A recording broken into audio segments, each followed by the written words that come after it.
for a really long time. Also, I'm actually just starting stream right now, so you might be catching the tail end of that. But yeah, thanks for tuning in, everybody, and I will talk to you guys later. What is going on, everybody here? I was just finishing the Morgecast, so you guys caught the tail end of that, the tippy tail end of that. Shit, what's going on here? Yeah, 1 point? No, nope, we're still good, we're still good. We're still good. Here, let me show you guys. Gotta do this shit every time. Alright. You guys can look up here to see how long I've been live for. Right? So we're gonna wait and see when it turns 7:02. Right? Well, 8:02 for a lot of you guys. Hello, hello? Is my audio working? Let me see here. Oh my god, it's actually pretty close. Okay. Yeah, so I've been live for over a minute, as you guys can see. And, yeah, I'm pretty much good. It's tight, but I made it. We have the evidence. We're all good.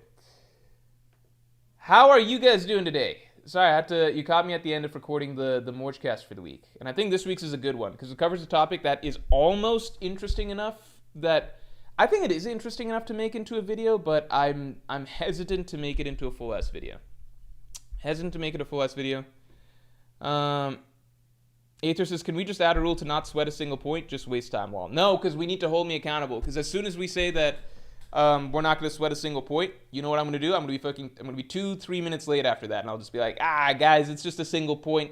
What's the big deal? It's just, you can't enable me like that. We gotta hold me accountable. It's just, I'm trying to be responsible myself. I know my own weaknesses. If we create an opportunity, if we create room for a sliding scale, it's just all over. I hope you guys are liking the hair today because it is officially going to be gone next week. I think. Officially going to be gone next week. Bro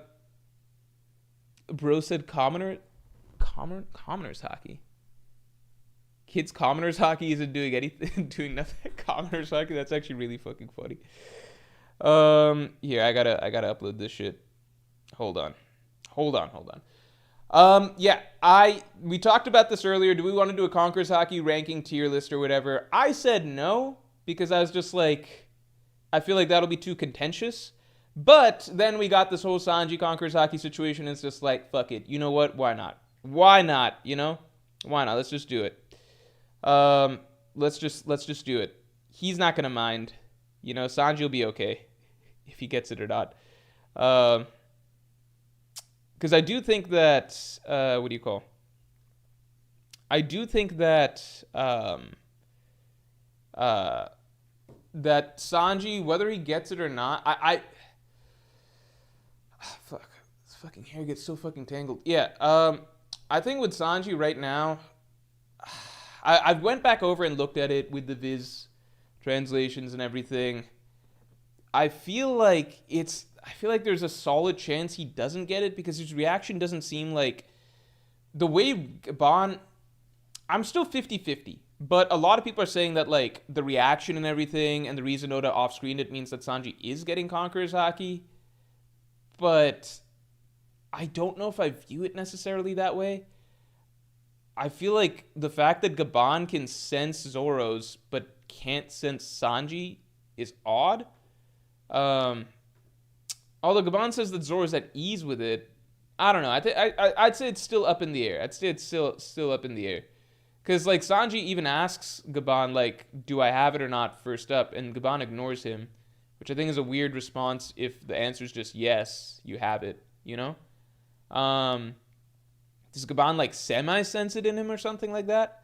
Although I guess the flip side you might say is like, well, Sanji didn't seem to be in a bad mood while they were running upstairs, so maybe Gabon didn't tell him anything bad. Let's get the stream likes up to 50 real quick. Bunfagum, always good to see you. Thanks for the 7. Include every Conqueror's hockey version of Luffy. He's an excellent benchmark for the different tiers. That is actually an interesting idea. That's actually a very interesting idea. Maybe we do that. That could be a good idea. Disaster Master. Thanks for joining the Yonko. Yeah, you can catch the podcast that I just finished recording. Again, I do think that this is a really good. It'll come out tomorrow alongside the video. I think this is a really solid and interesting podcast. Again, because it's a topic that is, I almost turned into. It's a topic that might become a video down the line, depending on how LBAF goes. But it's like tomorrow's video is already becoming very robust, so I tore this topic away and out of it. But it's an interesting topic. It's kind of speculative. It draws parallels. It's based on the parallels between LBAF and Thriller Bark and what that suggests for the Strahd crew. Also, let's get stream likes up to 50 real quick. Drums of Liberation says, why is Mort so weird about it? He obviously has it, LMAO. I think watch tomorrow's video and then you'll see why. I don't think it's that obvious. Just watch tomorrow's video and you'll see why I don't think that this necessarily means he has it. Tomorrow's video has a lot of in-depth stuff, but it's complicated because I feel like a lot of Sanji fans view it as like, well, if you say that Sanji, I think putting too much stock in the Conqueror's Haki is like not good in the first place because my whole argument, and it's been this way for a while, is that I think Sanji and Zoro will be close, end of story. Like the way the dynamic's always been, I think that'll be the same thing. I don't think that requires Sanji having Conqueror's Haki, and I think that it's possible that that's arguably part of the point, right? Oda throughout post-time skip has never progressed Sanji and Haki, period, like ever, once. And it's been a long time, right?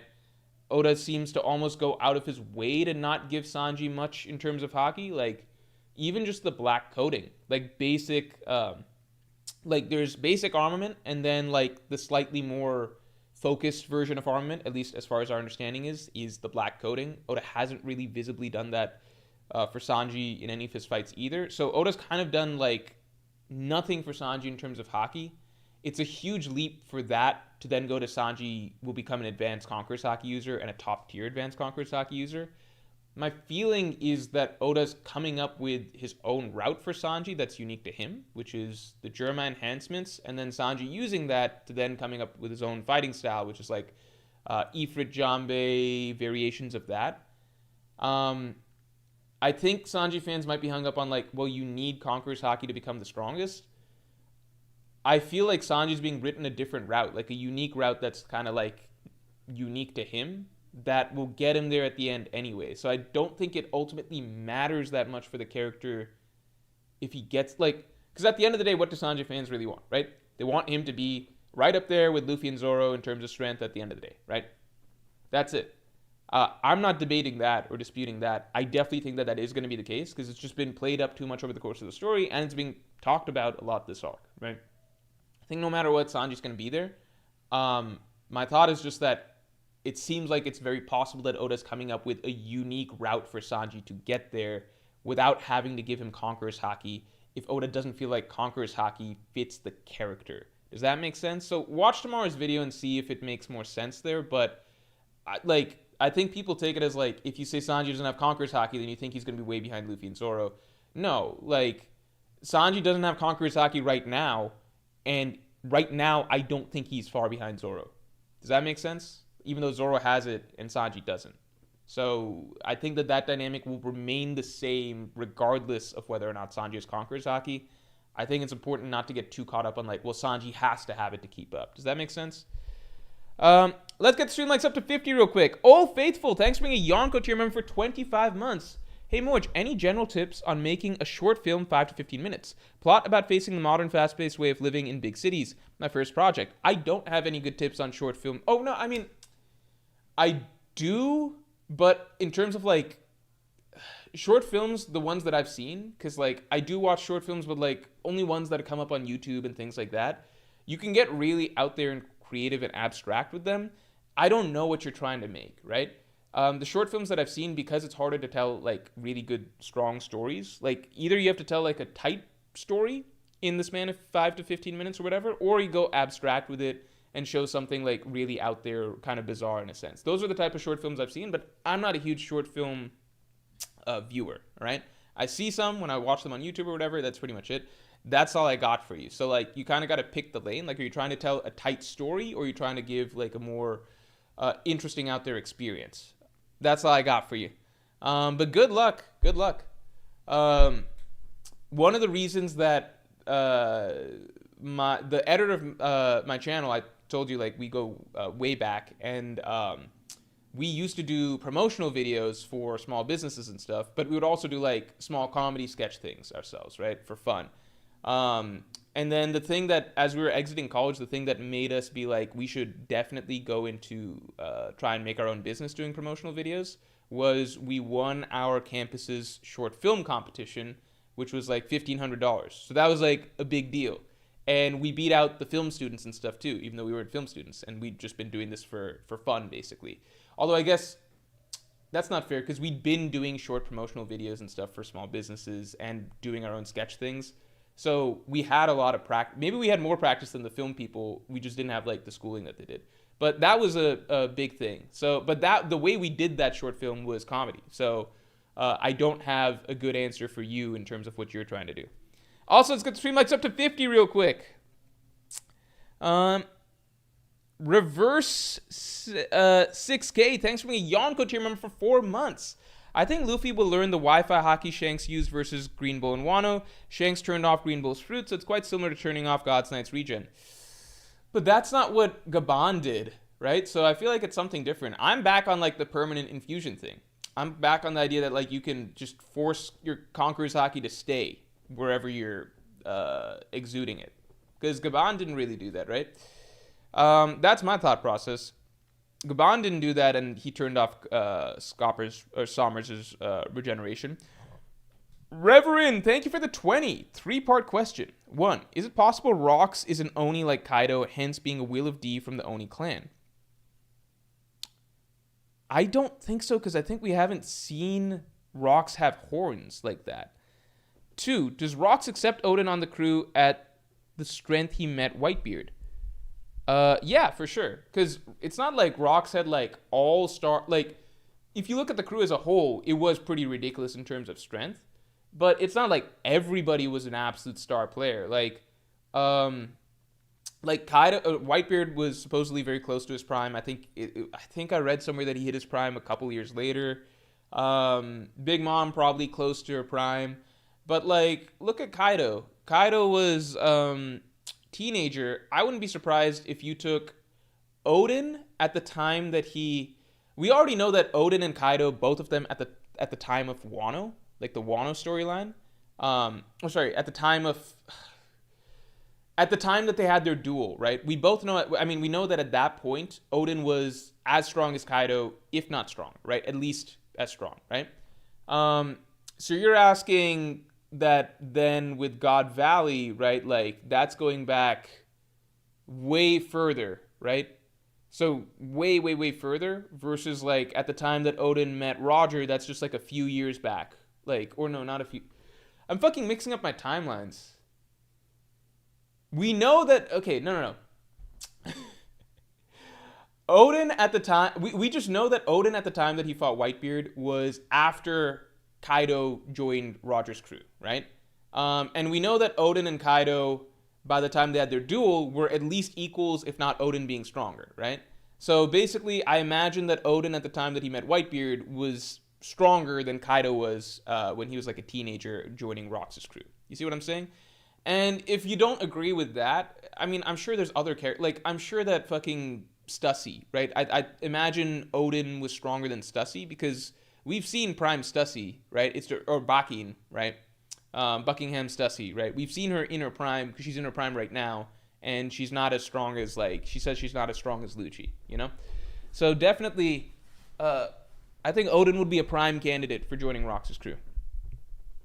If Rox did, where does he rank in strength? Where does Odin rank in strength? I think it's just too hard with God. But like, where does Odin rank? It's because Odin wasn't at his peak yet. So I imagine Odin's still behind Whitebeard. I think he's ahead of Kaido at that point in time. Because Kaido's very young. I imagine Odin's behind Big Mom. Maybe behind Shiki.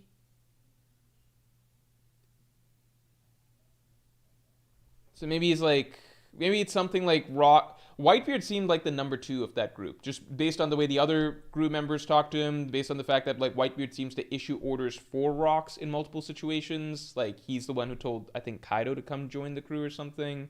He was the one at Rocks' side at Elbaf. I think Whitebeard was kind of like the reluctant number two of that crew.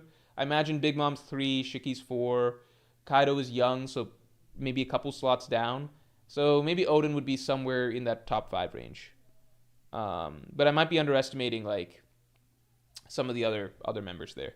Rashid B, thanks for the 5. Sanji will knock Conqueror's Haki once he comes to terms with being a Vince Smoke. You can't have Conqueror's Haki if you're still struggling with who you are.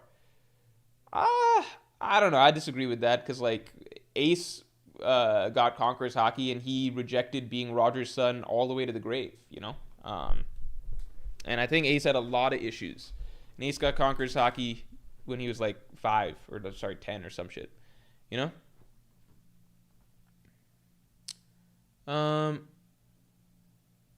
Conqueror's Haki is a social construct.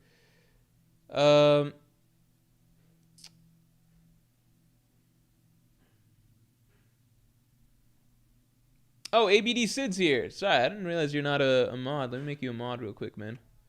What's going on, man? It's been a minute. Anime Balls Deep, huge channel. You guys can go check them out. They cover One Piece as well.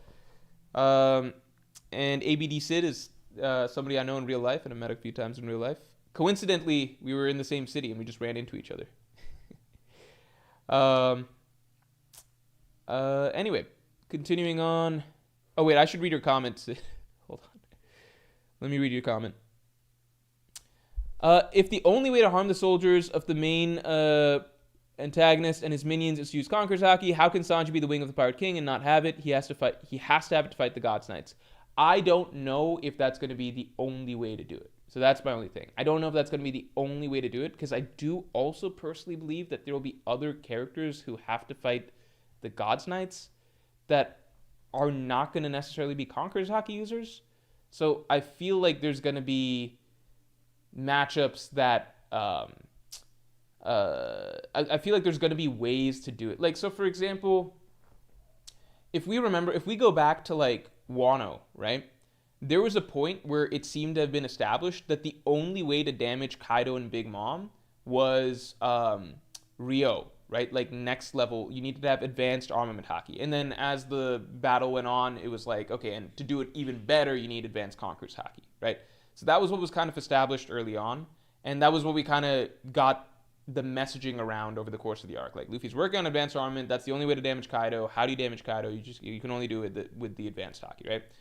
And then we get to the actual fight with them, and it's like Kid and Law are basically able to deal damage to, like, Law is able to damage, like, they're able to find ways to do it with their own ability set. You don't actually, and it's not even like Kid just does it through pure force at a certain point. It's not even any sort of Haki trick. Law has hacks, hacks abilities and stuff like that allows him to do it, but Kid's just able to do it with pure force past a certain point. That's not a one-to-one example, right? It's not a one-to-one example to say that, like, because the God's Knights are obviously a different scenario. It's like regeneration, right? So it's not a one-to-one same thing. But if I were to go further back in the story, you have the Logia situation, right?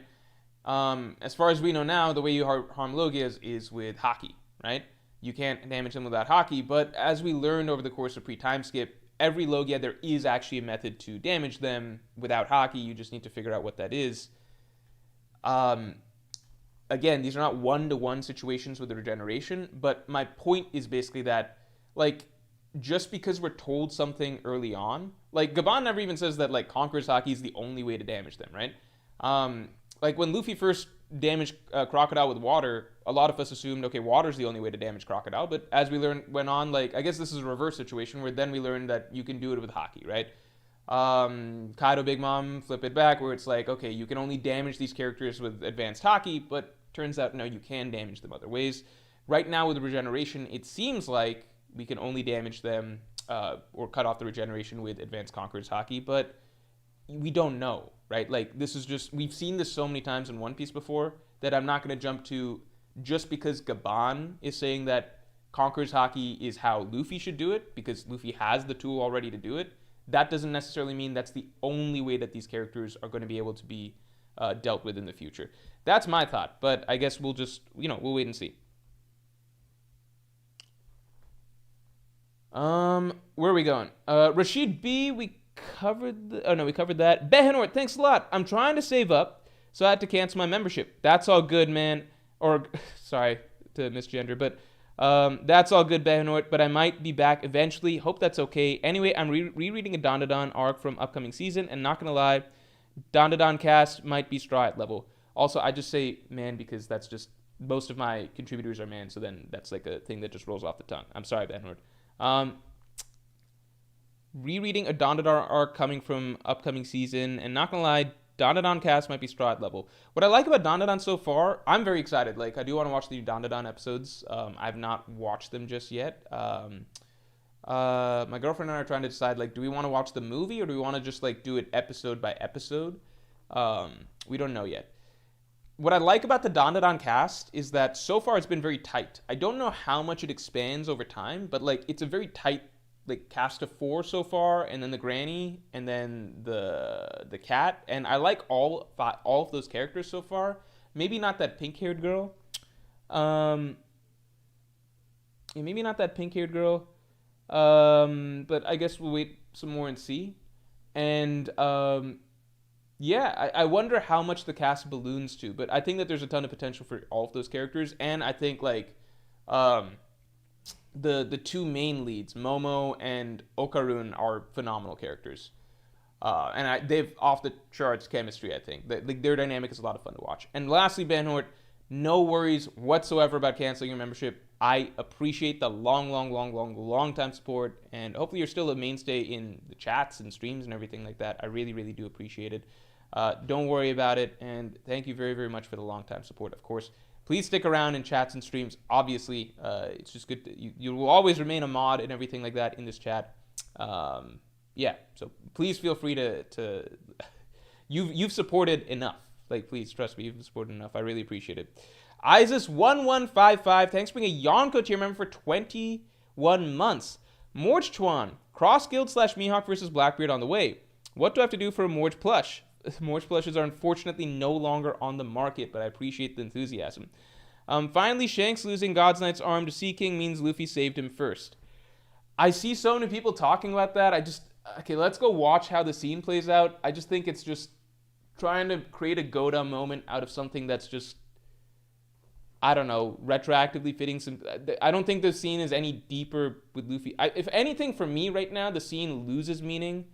If Shanks got rid of his arm, like, because it was convenient, and then that also helped Luffy because it cuts out the sense of sacrifice, right? Like, it feels very significant for someone to give up a limb to save you, right?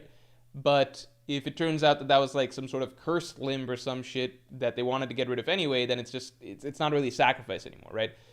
I feel like it's such a stretch to be like Luffy liberated Shanks. Like, I just don't even, no, there's no like sort of, there's nothing there. Luffy didn't liberate Shanks. We don't even know the context of Shanks having that shit or anything like that, right? As far as we can tell, Shanks fucking chose to give up that arm when he could have easily stopped it, right?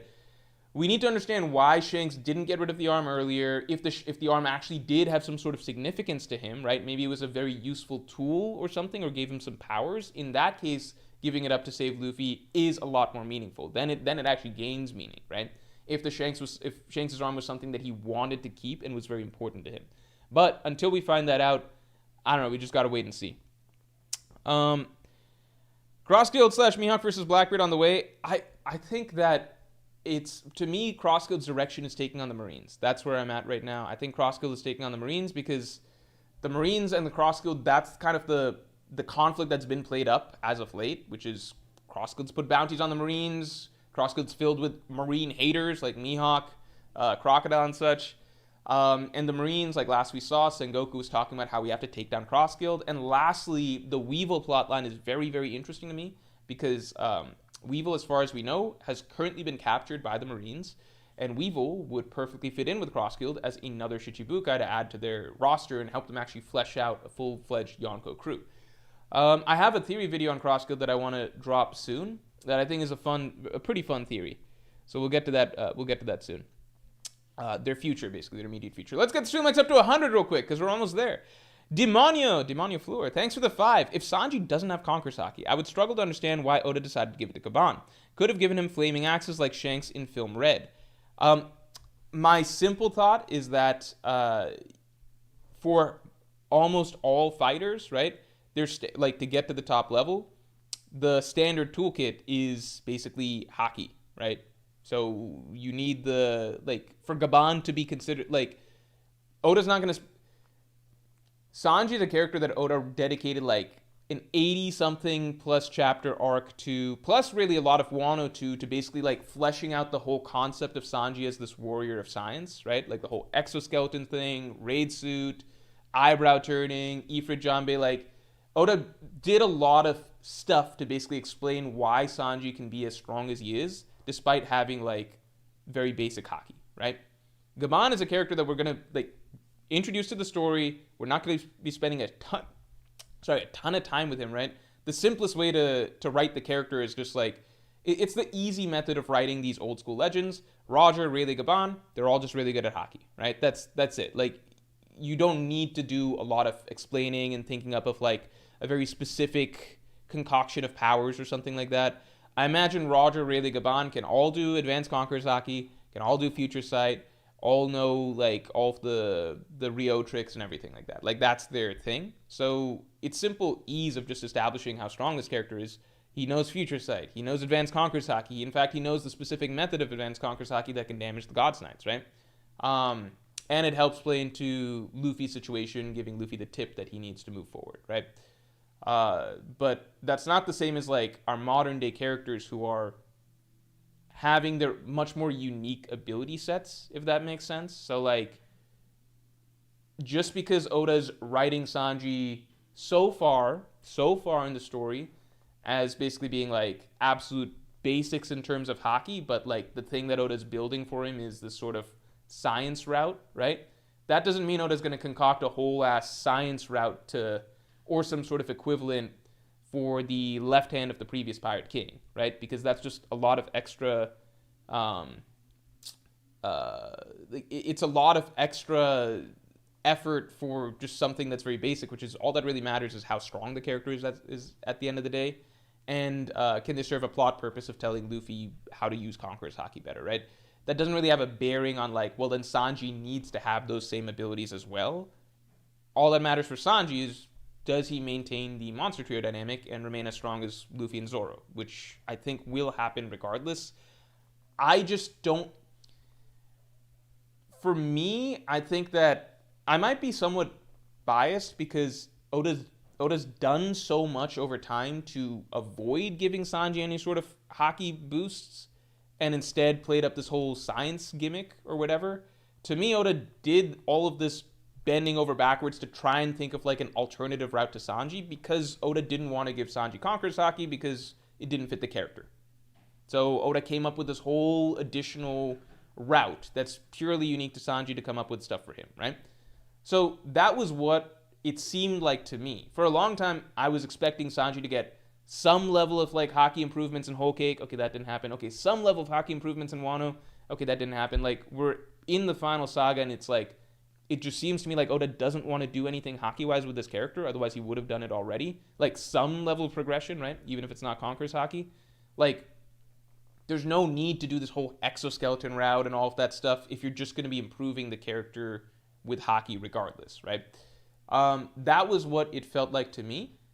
Now we're hitting this arc, and then we have this scene where it's basically like Sanji asking... Let's look at the scene, right?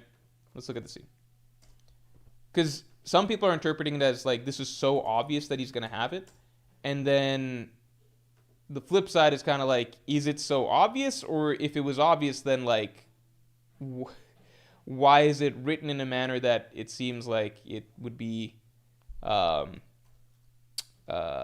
like, almost, like, waving away the idea of him having Conquerors. I don't know. It can be interpreted two different ways. I think it's possible that two things. My previous bias as to my understanding as to why Oda wasn't giving Sanji Haki in general. And two, The general pattern that I feel like I've observed over the course of the series as to which characters will like get Conqueror's Haki and don't. To me, those two things suggested for a long time to me that Sanji's not getting Conqueror's Haki. Then when we got this scene, I kind of read it as like, okay, Oda's officially not really going that route with the character. But a lot of readers seem to believe that this scene confirms Oda is going that route with the character. So let's take a quick peek at the scene again. Like, this is a scenario where I think it's totally 100% possible that I'm wrong. I'm 50-50 kind of which way I lean on it. But I'm surprised that a lot of people view it as like, this is confirmation that he is going to get it. I'd say before this arc, I would have leaned like strongly towards Sanji's not going to get Conqueror's Haki. But now this stuff makes it more like, well, it's being discussed, but is it being discussed because like it has to be addressed why he's not going to get it? Or is it being discussed because he's going to get it at some point? I don't know. Let's take a look. Let's take a look here. Let me pull up the scene. Also, let's go to the stream likes up to 100 real quick. All right. So we got the Viz translations now. Okay. Seems like there's more than one of you with Supreme King Haki. So right off the bat, that's like an odd statement to me, because like, why wouldn't he just say that? Why wouldn't he just say that they both have Conqueror's Haki? I don't know. To me, that's an odd statement. I don't know why he wouldn't just say they both have Conqueror's Haki. Like, seems like there's more than one of you with Supreme King Haki. I don't know. That's just an odd statement to me. To me, that seems like that would be a statement if it's like looking at Luffy, Zoro, Sanji. Gaban obviously is acknowledging Luffy has Conqueror's Haki, and he's like, it's not just you who has Conqueror's Haki. And it's indicating there's another person. I feel like he would just say you all have Conqueror's Haki then, right? I don't know. That might just be, I don't know. Maybe not a fair interpretation. I don't know. But that's just what I'm taking from this at face value. Again, maybe preconceived notions are playing a part in that. I don't know. I want a Japanese... maybe I'll ask Jasser for a translation. That might help. I might ask Jas for a translation. I'll ask him after this. That might help. Wait, actually, let me ask him right now. If he's online right now, that'd be amazing. Hold on. Jasser's my go-to guy for translations.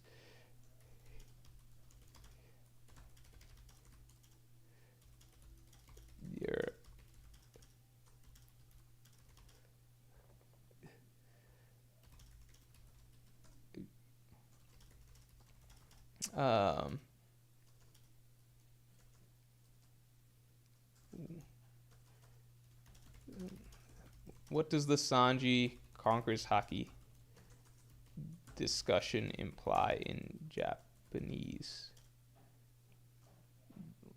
Seeing lots of differences in translations. Maybe not lots of differences, but just we'll see if he can clear up any sort of discrepancy. Okay. Who me? So Sanji pops up. Who me? Okay. You there, swordsman. You seem quite at ease with it. So if we're to be favorable to Sanji in this scenario, maybe Gaban's only referencing Zoro because Sanji doesn't, he's not at ease with it just yet. I would like to know what, because this is very different from TCB's translation. And TCB is actually kind of not a good translation for this chapter, as apparently they had a incorrect translation for this scene. This was apparently a wrong translation. So I want to know what I think I want some direct... Is there anyone in chat? Is Meek here? Anyone in chat want to give some Japanese translations?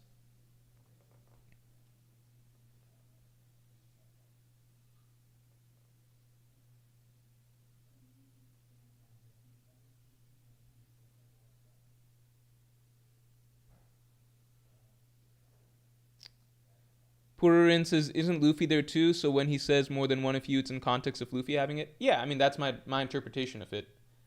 I don't think he's looking at Zoro and Sanji and saying there's more than one of you with Supreme Haki. He's referencing the fact that Luffy has it.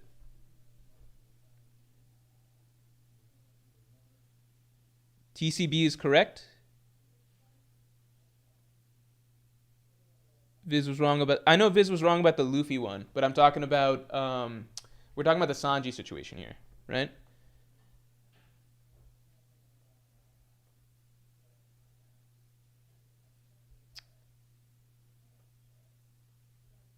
Dick so small, I piss on my balls. Thanks for the 5. Believing he will find the All Blue despite it being a fairy tale and it being the pinnacle of his passion matches Luffy and Zoro's kingly ambition. I, I, I don't know if I think that's like. I don't even know what that because like then does cricket have Conqueror's Haki? Like I don't know if that's actually the case. You know, I feel like that's not fitting with. I feel like Oda's given us the template pretty consistently of what indicates having Conqueror's Haki. I don't know if that's necessarily it. Like, does Robin believing she'll find the true history or something like that mean that she'll have Conqueror's Haki?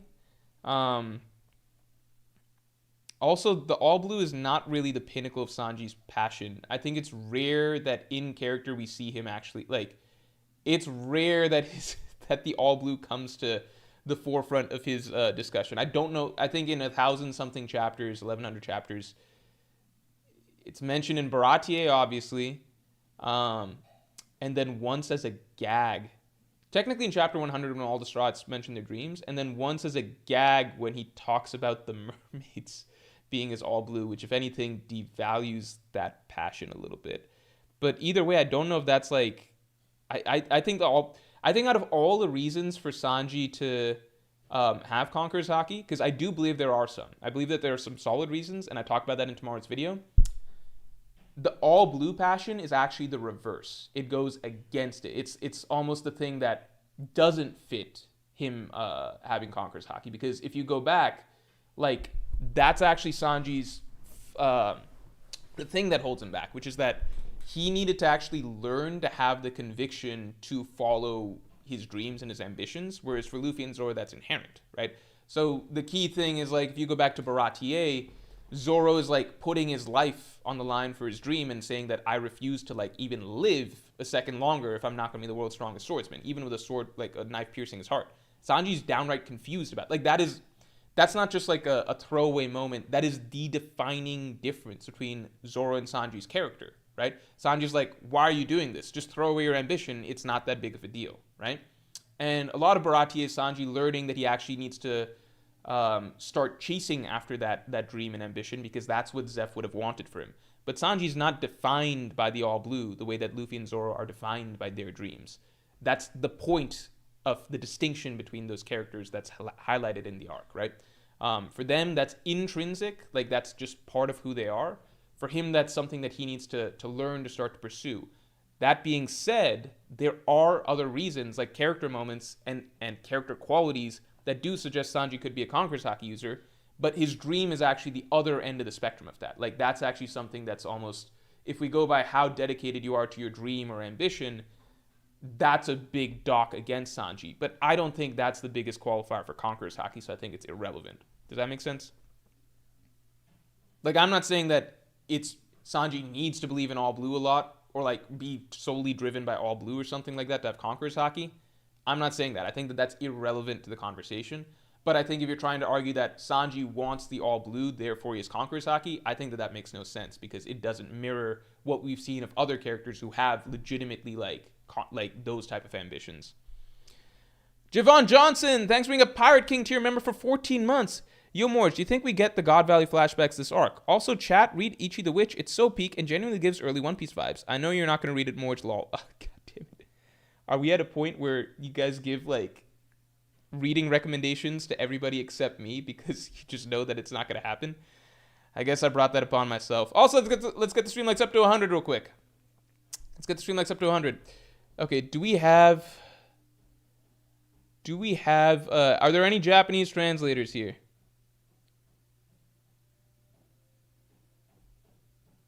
Do we have any other Japanese translators? People are just saying Viz or TCB or whatever.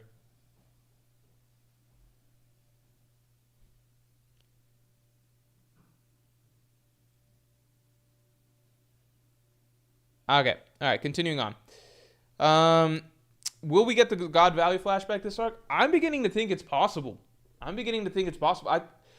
I feel like we won't get it till... I kind of subscribe to the theory that's been out there for a bit that, like, Garp is going to make Blackbeard's going to make Pudding pull out Garp's memories, and we'll get the God Valley flashback through that. because ultimately we need a character from God Valley to give us the flashback, right? Although Oda can kind of just give us flashbacks without any context, like he did with Nolan and Kolgara. No one was around to remember that. But I feel like stuff that happened at God Valley has to be revealed to us in the present. So I think that's how we'll get it, but that could have happened this arc. JWP, thanks for coming through, man. Thank you for the 20. Going with your idea about Blackbeard stealing Loki's Devil Fruit, what are your thoughts on Loki deciding to accept Luffy's offer to join the crew, but then Blackbeard swoops in at the NFL bath, defeats Luffy and kills Loki, extra motivation to hate Blackbeard? I actually, low-key, that is kind of what's running through my head right now, because I think we might be on a story, like, because usually, not every Strahd's case, but usually, we meet the character, we go through a whole storyline, by the end of the storyline, by the end, not the beginning, by the end of the storyline, they become bonded to Luffy, right? And then Luffy invites them to join the crew, right? So you go through a whole story to turning them into a Straw Hat, right? And then at the end, Luffy gives them the invite. The one exception is Brook, but Brooks is the exception because he was meant to be, it was like a joke that then turned into reality, right? Like, that was the arc that Luffy was giving out lots of joke invites, and then the twist was at the end, the guy that he gave the first joke invite to, like this talking perverted skeleton or whatever, he actually has a lot of depth, and he is joining the crew, right? So I'm going to set Brook aside, although Brook does prove that it's not an absolute rule, right? But generally speaking, you get a story, and then by the end of that story with the member, they've come around to liking Luffy, Luffy's bonded with them, and then Luffy gives the invite, right?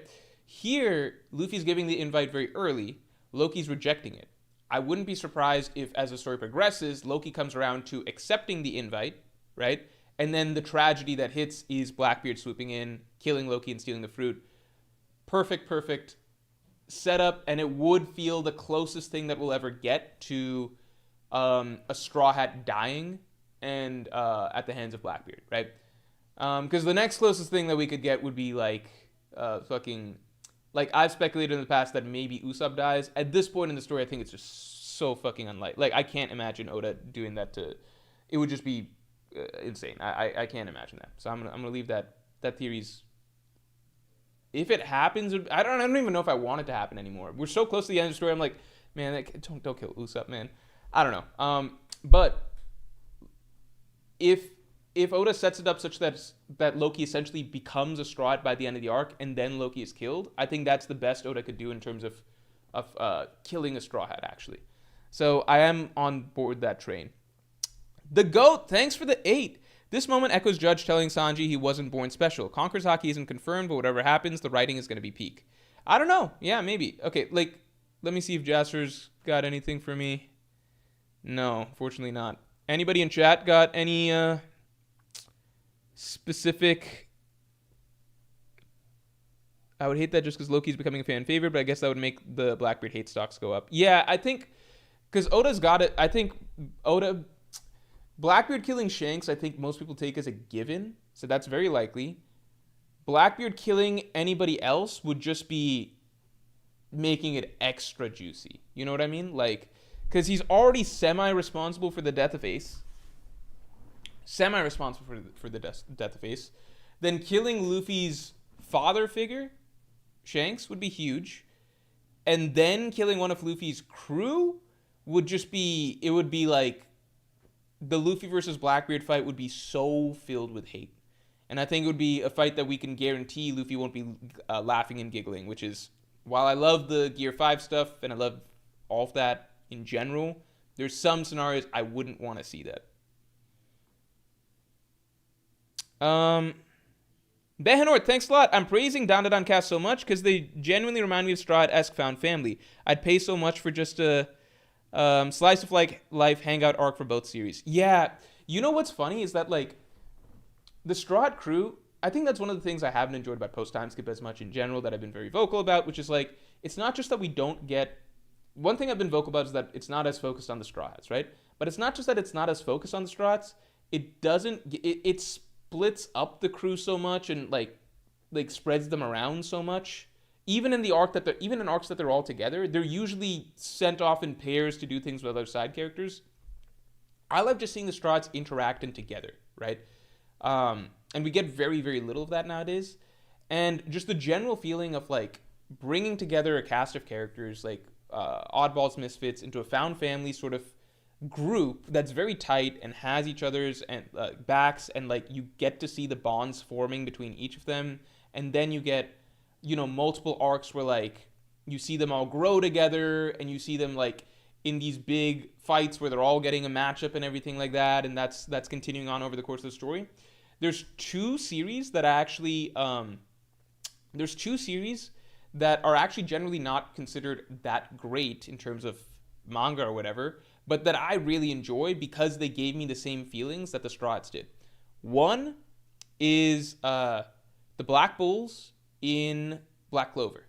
The Black Bulls in Black Clover gave me the same feeling as the Straw Hats for a long time, and like a lot of the arcs as they progressed, it gave me that same sort of reliable feeling that we're gonna keep getting this same group reliably, frequently, getting character focus, being together, seeing lots of interactions, and when it comes to the big arcs, they're all going to get fights and focus. I'm not fully caught up on Black Clover, so I don't know if that's still the case now. Like, I'm not reading the final arc, but like for a long time, like the Water Temple, Water Dungeon arc, that Water Dungeon, Water Temple arc in Black Clover, which is very early on, gave me the same feelings as like in like an echo of the same feelings that I had watching the Straw Hats, like at Alabaster or Any Sloppy. Obviously, the arc is nowhere near as profoundly well developed as those or anything, but it gave me the same faint feelings as that. Like seeing this whole group all step up, all get their fights, all fighting for each other, all of that stuff, like all of them growing, all of that, right? Love that. The Black Bulls from Black Clover, and then Group 8, what is it? Division 8 in Fire Force is like an even like simpler version of that, if that makes sense. Like a lot of their writing is very simple and very basic, nothing groundbreaking or whatever, but it gives the same camaraderie feel, and I love seeing them head into their arc final battles and just knowing that everyone's going to get their time to shine. Everyone's going to like work together, everyone's going to have their moment, all of that. I love that feeling. And I finished Fire Force, so that continues all the way through to the end of the story. Like, I finished reading it. I'm kind of watching it a little bit in the anime now just to catch up in season 3. Anyway, but Dandadan, it's interesting that Dandadan has that feeling as well. Because I only finished season 1 of Dandadan, right? So haven't started the new, or the first core, so I haven't started the new stuff or anything yet. But I'd be very happy to see if that can, like, that sort of Straw Hat feeling starts to develop, where like all the main character are treated as important, all of them get their moments in the arcs and everything, that found family, camaraderie, all of that. Let's get stream likes up to 150 real quick. Hold on, I'm trying to catch up. Robin not having an endgame Elder fight, no Conqueror's Haki, sad. I don't think Robin, I think even if Robin, I don't think Robin is ever supposed to fight an endgame Elder. I think that'd be kind of insane. I know that she's got the personal vendetta against them or whatever, but like, that doesn't really mean that she's gonna be the one who gets to fight them, you know? Like, Nami had the personal vendetta against Arlong, but like, there's no chance Nami's beating up Arlong, you know? Sheikh Abdullah, thanks for the 5. Chopper may use God's Knight's DNA to make an antidote for the regeneration, bypassing the Conqueror's requirement, which may also help cure all diseases. That would be insane. I just don't know if that'll actually be the case, but that would be fucking insane. Like, that's beyond doctoring. That's some next level shit. One of the other things I thought about is that, like, this doesn't apply to this arc, right? Doesn't apply to this arc, but one of the other things I thought about is just, like, I wonder if in the final saga, final arc or something, like a character is able to do something that turns off the effects of the mark, and so basically suddenly all the God's Knights have to fight without the regeneration or something. I wonder if that's a possibility, because that opens up more characters to be able to take on the God's Knights. Otherworlds JT, thanks for the 5. Conqueror's Haki can't be the only way to fight the Holy Knights. That'd limit who can fight them. That's the other thing that I'm kind of saying, which is just like, end of story, there's like 9 Holy Knights and 5 Elders, right? That's fucking like 14, and that's so far, right? Like, it might be more than 9 Holy Knights, we don't know. 9 Holy Knights, 5 Elders, and then Imu himself, right? That's 15 total characters that require, like, not just Conqueror's Haki, but like advanced Conqueror's Haki to defeat them, right? That's a lot of fucking characters. I don't think each one of them is going to be beaten by a Conqueror's Haki user. You know, like that's a lot of characters. That's a shit ton of characters that needs to be beaten by Conqueror's Haki users. You know,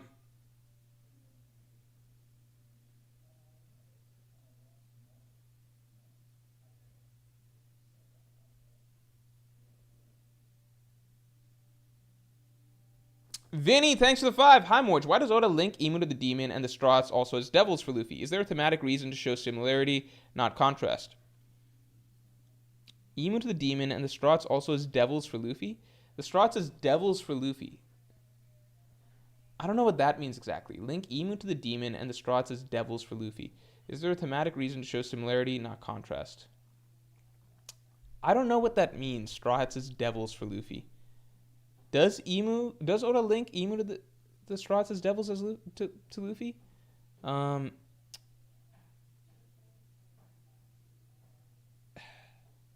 don't know. I don't know what that means exactly, Vinny. If you're saying like why link Emu to the demon and the Strauss also as devils for Luffy, is there a thematic reason to show similarity? Not Vinny, can you just post in chat like an elaboration of what you mean by that comment? Because otherwise I can't you don't have to super or anything. Just post it in chat. I'll try and catch it. Dick so small at Pistol on the Balls. Thanks for the 5. Finding the all blue was already told to us to be the greatest thing a chef can experience. We don't need to be told it again and again to remember that. I mean, but at a certain point it's a stretch, which is just like even if we don't need to be told it again and again, the fact of the matter is that it's not like clearly a defining, driving aspect of Sanji's personality, because with One Piece, right, we know it's a big deal, but Luffy does reiterate over and over again how important to him it is to become Pirate King, get the One Piece. Zoro, strongest swordsman, it's reiterated over and over again, like at many, many fights, how important this is to him, right? All blue from the very beginning. This isn't a debatable point because it's literally the point from Baratier, right?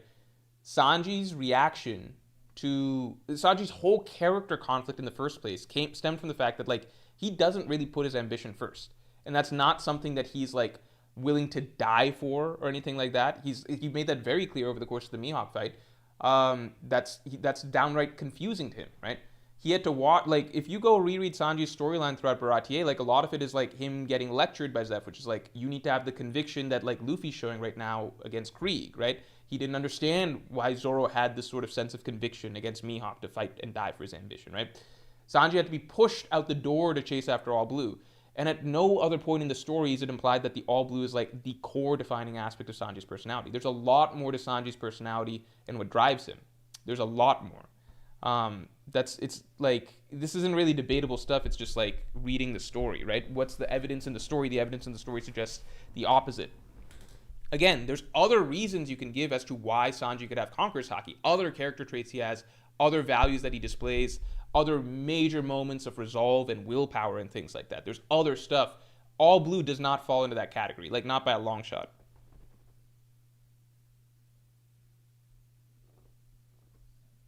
Oh, Demon Child, Diablo Jambe, Ashura, King of Hell. Okay, I see what you're saying. I see what you're saying, Vinny. Or what people are referring to with Vinny.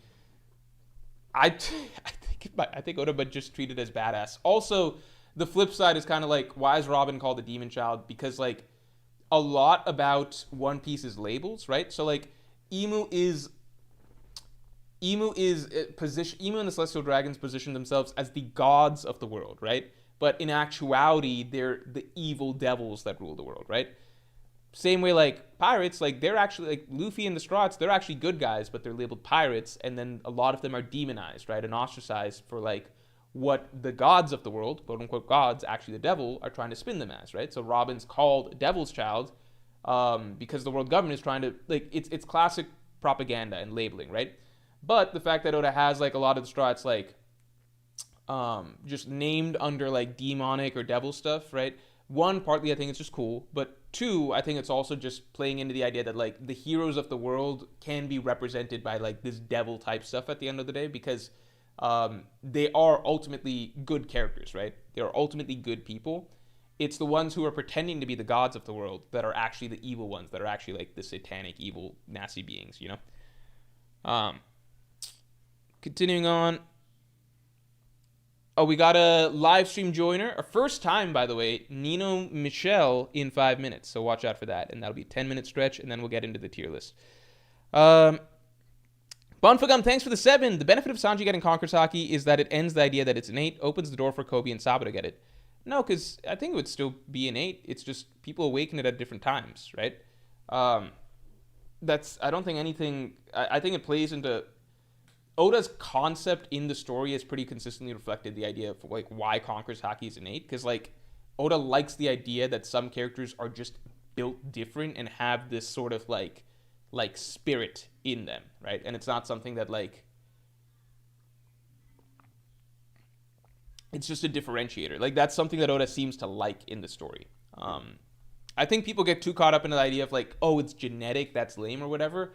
Oda just likes, he likes romanticized ideas, right? So, like, you could spin it, like, if you really want to reduce it, it's like, is Oda just saying it's genetic and recursed by our genes or something? No, like, Oda likes the idea of, he likes romanticized ideas. He likes the idea of, like, larger-than-life characters, right? He likes the idea of some people in this world are just, like, they're just extraordinary spirits that, like, are just built to drive towards and want to do great things and just have this sort of will, like this strength of will that's just like innate to them. He likes that sort of romance and fantasy and like this way of viewing the world that's sort of like almost like a fairy tale. And it's like Roger almost feels like a character out of a mythic fairy tale, right? Like he likes that sort of thing. I think it's kind of trying to reduce like he's trying to take a romantic notion of just like some people are just born with this like special grit to the special like drive and strength of will and spirit, right? He likes that idea. I don't think it's supposed to be something that's trained up, right?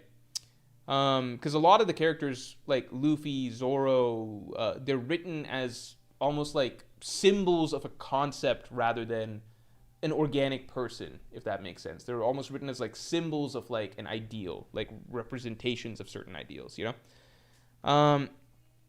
But Kobe and Sabo, they can get it if they have it innate to them. They can get it regardless. You see what I'm saying? Julian Criswell, thanks for the 5. Could definitely see Oda having Sanji awaken Conqueror's Haki in the final fight. Keeps all parties happy, and then the reader can imagine a future legacy like Scopper. I think Sanji's just got so many steps to go in terms of Haki that if he's gonna awaken Conqueror's Haki, he has to do it here. Because like you need so many things, right, to be able to use it in the advanced format, which is like Rio. Sanji should, in my opinion, Sanji should at least improve his observation Haki at some point because that's his specialty. But like Rio, like thanks to Enma, I think Zoro is already like Rio is kind of checked off in a sense. I don't know if Oda was doing Rio or Zoro was intentionally doing Rio before Enma. And then like that translated into Conqueror's Haki once he started letting that out. I don't know if there's like a shortcut to that for Sanji. And then the other tricky thing is like even before Enma and Rio and everything, Zoro was also very proficient at just base armament Haki, right? Like, he did the coating on his... Like, that was a huge scene when he first did that whole coating on his swords, and then he just sliced up Pika, and that had all, like, the fucking scabbards and, like, Kinemon and Kanjuro and, like, Chinjao and everything freaking out. Like, Zoro was already a really fucking strong armament Haki user. Like Zoro's a really strong armament Haki user. Then, like, he started using Enma, which seemed to draw out his Haki, which seems to imply that's when Zoro started using Rio. And then he awakened Conqueror's Haki. And then it started coming out of him along, like, and he started mastering how to release that, right? So it's a lot of steps to get there. And then even now, he still doesn't fully control it. So there's still more steps for him to go, right? With Sanji, he's still at basic armament. Like, there's just such a... I'm genuinely baffled as to what Oda could do to get Sanji, if he wants to give Sanji a Conqueror's Haki track. It's like, but why not just, why never show him doing, like, black coating and stuff like that? Like, why never have, like, any sort of Haki improvement at all or anything? Like, you didn't have to give him Conqueror's Haki in Wano, but, like, you could have given him Rio or something, you know? I don't know. Okay, hold on. We're getting... call started here. Give me a second. Let me check desktop audio is all good. I don't know if Nino is joining, but Nino, the room is open if you want to hop in whenever. Rihanna Zara, thanks for the 5. Real ones know that Usopp would be a better choice for Conquerors than Sanji. I think there's a solid argument for that.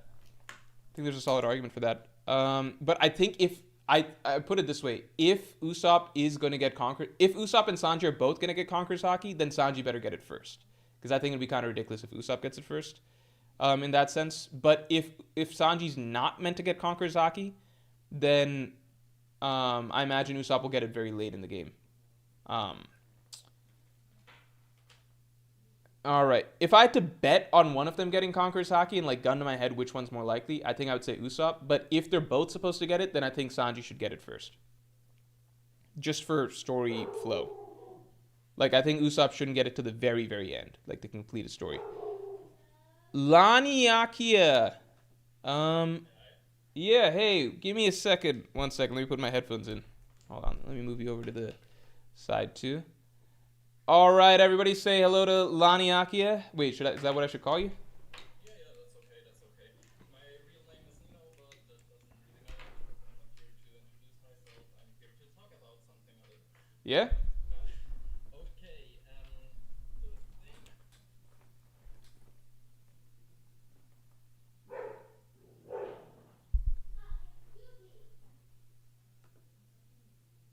Not.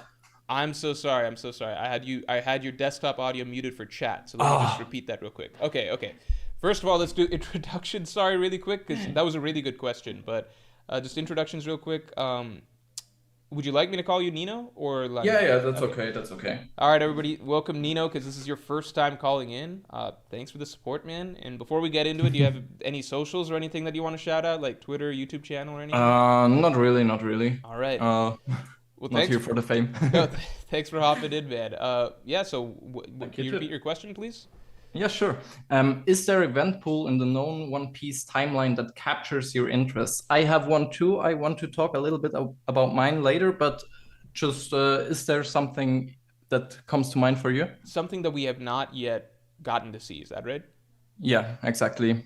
Definitely. Maybe we know a little bit, or sorry for interrupting. No, all good. Maybe a little information, but not more. I mean, I don't want to give a generic answer, but like God Valley is the simplest. Like if I were offered the option of like see one event tomorrow, like just the next chapter covers this event, it would be God Valley right away, no question. I think that's the big thing I'd want to see. If it's something that, flip side, if it's something that we are unlikely to ever actually see, right? Because God Valley is something that it's likely we're going to see, right? If it's something that we're unlikely to see, or is a lower chance of us seeing, I would love to see Shanks Kaido, how that went down at Marineford, because that's like a huge event actually that like is just glossed over that it happened. Like two Yonkos meeting up in like a confrontational scenario. Like what happened? Like did they fight? Did they negotiate? How did Shanks get him to go away? Like was there some sort of Haki stuff? Like what happened there? And then maybe the Shanks get to Marineford. Yeah. I don't know. But yeah, go ahead. What's your biggest interest? It's not like my biggest interest, but it's something that makes me a little bit suspicious. It starts about 200 years ago. There are some events that are all in the same time frame from 1 year. Interesting. Emeth? It's what? Emeth, for example? I'm cutting you off. Go ahead. Exactly. Emeth. You're on the right way. Okay. Sorry, one of the most important things there probably is the thing that literally shook the pillars of gods and opened the path to the devil for Roronoa Zoro, because Ippon Matsu's arm shop in Loketown was founded. Okay. I didn't realize that was founded right then. Okay. But no, jokes aside, what happened there was Reverie was, and the fishermen made peace with the world government, but it was the first and last Reverie that they met. In the same year, the Iron Giant attacked Mary-Jo's. After that, he seemed to be successful, since the world government doesn't know that Vegapunk has secured the package. Where did he escape to? That's an open question that makes me wonder, where did Vegapunk got to him? What was his goal? Yeah. Why did he wake up? Maybe it has something to do with Poseidon. It happened in the same year. Oh. It both happened at Reverie, or at least at Mary Jo's. Then an isolated thing is the Greenbit Island got isolated by the fighting fish, which might have been led there Oh. from the sea creatures that actually control their location over the years past the lifespan of Poseidon, because they can share those informations, like keep those fish there over generation. Might be that Emeth got to Greenbit. That's very interesting. That's very, very interesting. Okay, so the green Mhm. bit part, that's kind of like I don't. So you're telling me that that happened in the same like roughly that same In 200 years ago span? It's exactly the same year. Exactly the same year. Oda usually doesn't do those things as just random coincidences. So I'll tell you right now. So one thing that I've heard about the Emeth and the Fishman Yeah. situation. So one theory that I've heard around that is that Emeth might be powered by dreams or something like that, or the power of Mm-hmm. dreams, maybe. Um, and if Emeth is powered by the idea of dreams, then maybe the Fishman people being able to secure some sort of agreement with the world government was a huge moment of positive hope and aspiration for the Fishman people, all of which together might have fueled Emeth. That's some I don't remember the details of this theory, but it was something related to what happened with the Fishman people Mm-hmm. led to the energy that powered Emeth. So I thought that's interesting. But if you're saying that it's Mm-hmm. tied to Poseidon, that adds in a whole other piece that would also make a lot of sense, because the fighting fish, like the controlling of the sea kings and everything, and the fighting fish, that would click a lot of stuff together. So that's really really cool. Yeah, I'd not heard about that before.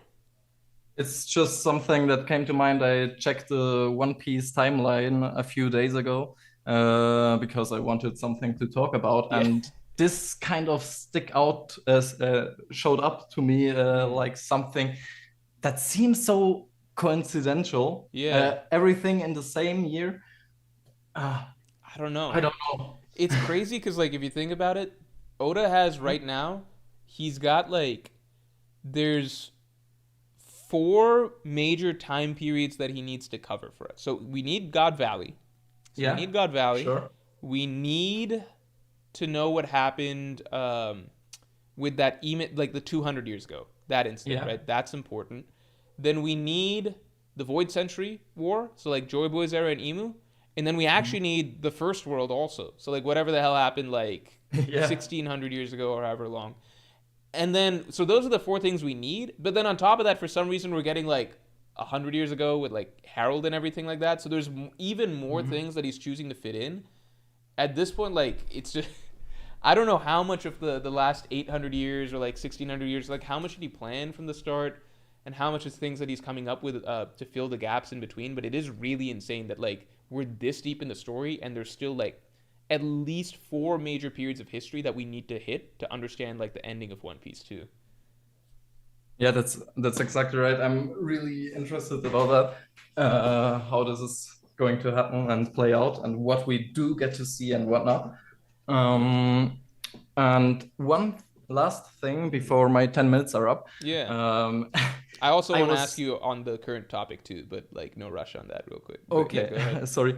I was wondering I might be wrong, but the last two how did they say it in the mural? The Two two worlds? epochs. The Yeah, the what? two worlds Yeah. exactly.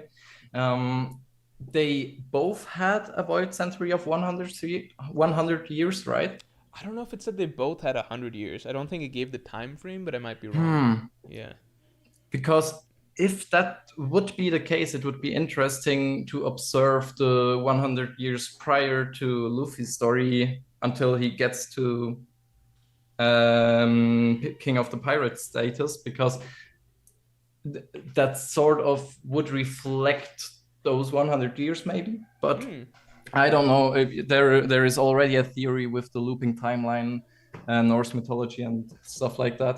I don't know. There's Might so play a little bit into that. I think the mural opened up so many different avenues for speculation that like I Mhm. don't even know what the like Fair. what all the theories that are out there at this point. Um, I guess last question for you before you Hmm.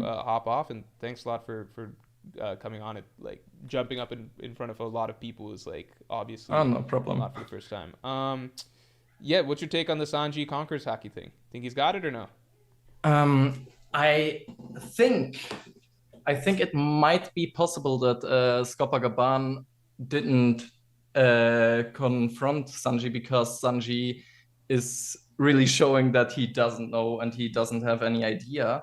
It might be that Sanji's Conqueror's Haki is a lot weaker because, as you said, his current state of mind doesn't align with a real conqueror. But what Sanji does have is a whole damn lot of willpower. Yes, he does have that.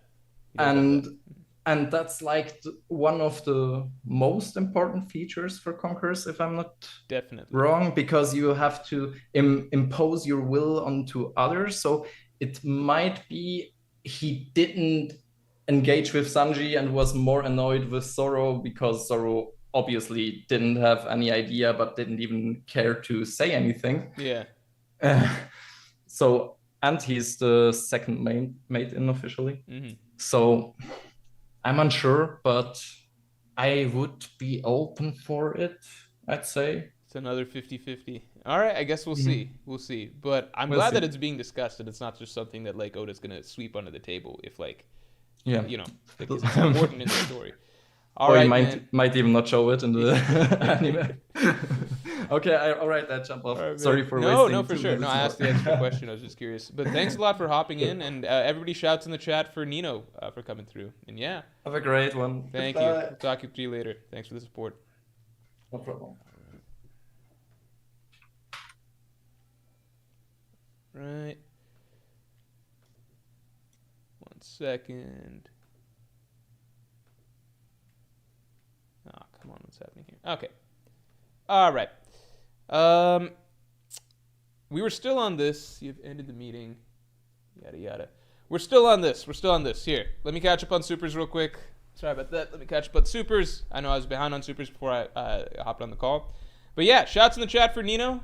Thanks a lot for the support, man. And yeah, okay, let me quickly run through these, and then we'll get to our tier list thing. Julian Crispell, thanks for the 5. Could definitely see. Oh no, we covered this. Covered Rihanazar. Aether, thanks for the 10. Wasn't Conquerors implied to be passed through blood with Luffy and Marineford? It's literal inherited will passed down. Judge didn't pass it through blood, but may add capacity for Sanji's Conquerors Haki through DNA research. The thing I'll say is that, the Seraphim, as far as I know, they get the Conquerors Haki, or they get the Haki of their, their original people or whatever. So like, there is some way to figure it out through genes, obviously. Like if you replicate the exact same genes, you will get the same outcome. That's definitely true. But at the same time, like, I don't think Jinbei has Conqueror's Haki now that he got Luffy's blood or something. Like, I don't think Conqueror's Haki is a thing that you can just, like, infuse into people in that sense. So, when you say, like inherited will being passed down, like, blood in One Piece is also, to some degree, like, their blood being passed down, etc. That's also not, that's also supposed to be, like, a little bit poetic in a sense, right? Like, their will being passed down, blood being passed down also, yeah, but at the same time, it's like, Luffy doesn't actually share Ace's blood. Luffy doesn't share Roger's blood. I don't know if Roger's father, like, I don't know if everyone in Roger and Ace's family line had Conqueror's Haki. We obviously know Luffy's family line, yes, but like, we also know that 100 years ago, the world's like the pirates back then and everything were a lot weaker because back then, like, Dorian Brogy ruled the world, right? So it's not like there's just been like a straight train of like Conqueror's Haki being passed down like generation to generation between like each family tree, right? It's just that like if you're built a certain way, your kid's probably built a certain way too, and then that lends itself to Conqueror's Haki. Random guy 123, thanks for the 5. I don't like how Conqueror's Haki or a strong bloodline is required to become a top tier nowadays. Half expecting Saint Nerona Mihawk reveal. Yeah, that's one of the biggest things, which is just like it makes you appreciate Whitebeard more because he's not a D, just a random dude, like top tier Conqueror's Haki, right? Roger's a D, Luffy's a D, Ace was a D, obviously, like most everybody And then like you've got some characters like Kaido, like Big Mom actually. Shouts to Big Mom, just a random ass person. Kaido, if he's the son of Herald, then Yamato, obviously that creates a whole thing, and Loki being. I imagine Herald has Conqueror's Haki. We don't know yet. Shanks for a long time seemed to be a really cool character in that he's not a D but was that strong, and then it turns out now he's not a D but he's from the strongest line of celestial dragons, right? The Figarland family, as far as we can tell, the strongest line of celestial dragons, right? Yeah, I don't like that either. Big shouts to Mihawk for holding the fort down for just like random people, and then fucking Zoro. Like, why is Zoro got to be the descendant for Yuma? Like, why? Like, why? Reverend, thanks for the 5. I think Blackbeard versus Shanks is irrelevant at this point. Blackbeard and Dragon infiltrated Marijua as Laffy was spying on the Revs. If Blackbeard beats Shanks, what changes? Kid, maybe?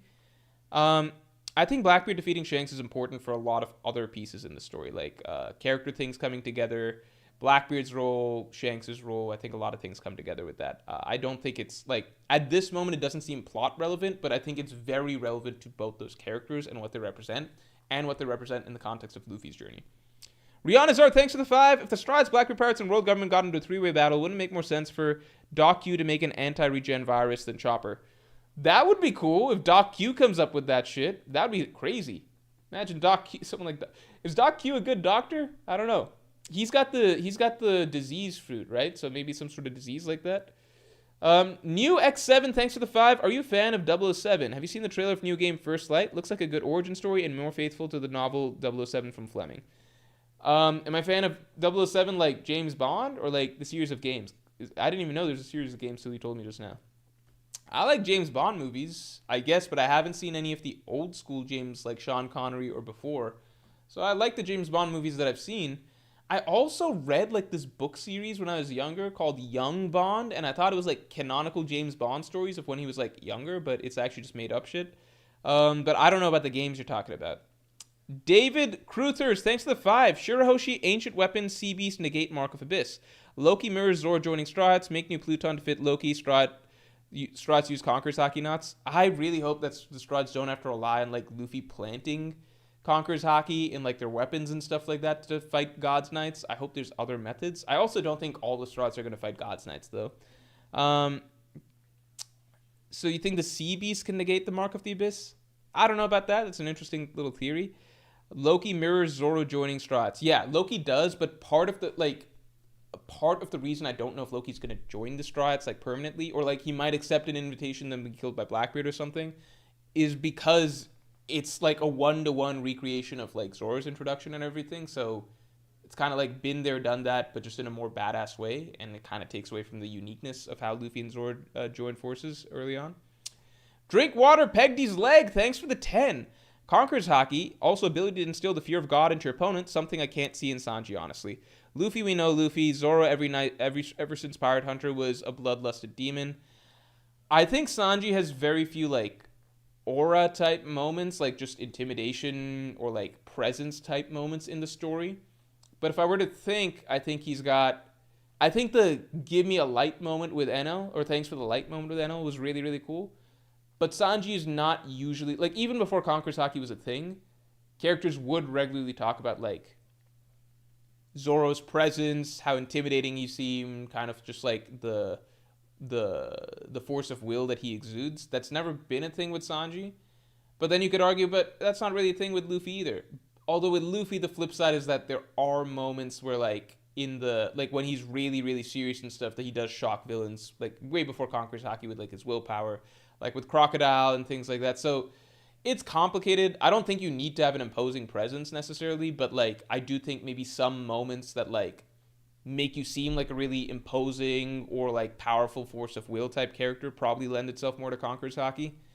And Luffy definitely has those, and Zoro definitely has a lot of those. I don't think that's ever been Sanji's MO necessarily, but he has some, like, again, thanks for the light, I think is a good moment that kind of fits the bill for that. I don't know. But then I think it's Usopp's got a shot, and Usopp's never had a moment like that. So, although Usopp kind of has those moments when he, like, stands his ground really firmly, like, you know, like those moments where, like, Usopp's will really comes through. So it's complicated there also. Pasty Cash, thanks for the 5. Zoro's been using Conqueror's Haki without realizing. You think it's possible other characters have used it and never realized they have it? If so, who? I think there's plenty of characters in One Piece that are probably like latent Conqueror's Haki users. I don't know if they've used it and not realized, but like Wiper's Conqueror's Haki would be tied with Luffy's. Whatever Luffy's is, Wiper's is at least as good, or as good, right? Wiper, again, there's certain characters in One Piece, I've talked about this before, that are written in a manner that Oda had to write them out of the story because they're just too it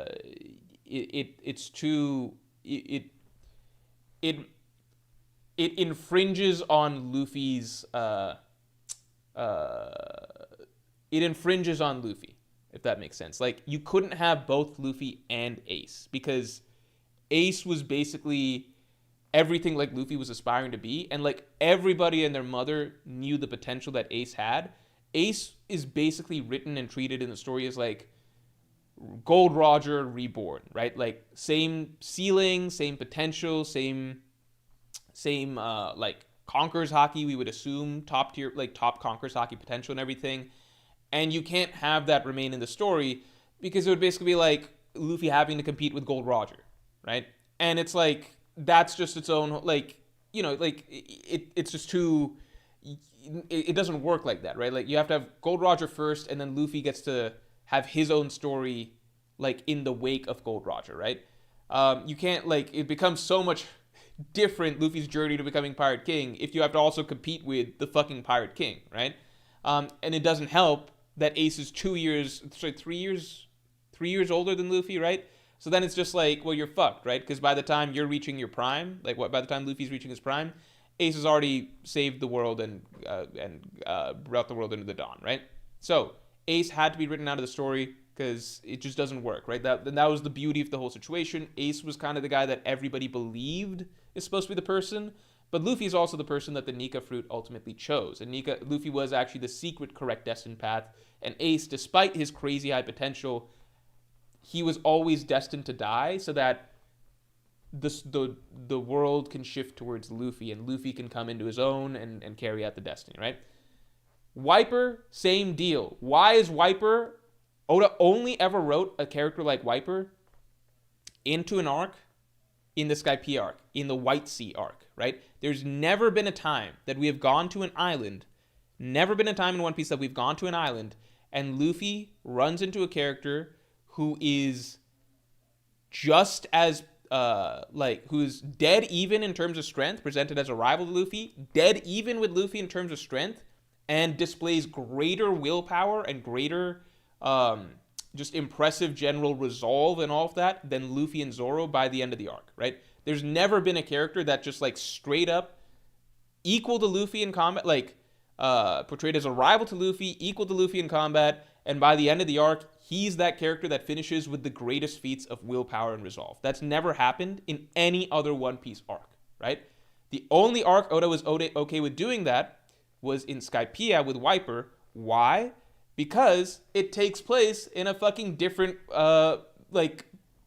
realm of the universe that's never going to have relevance again in the Blue Sea, right?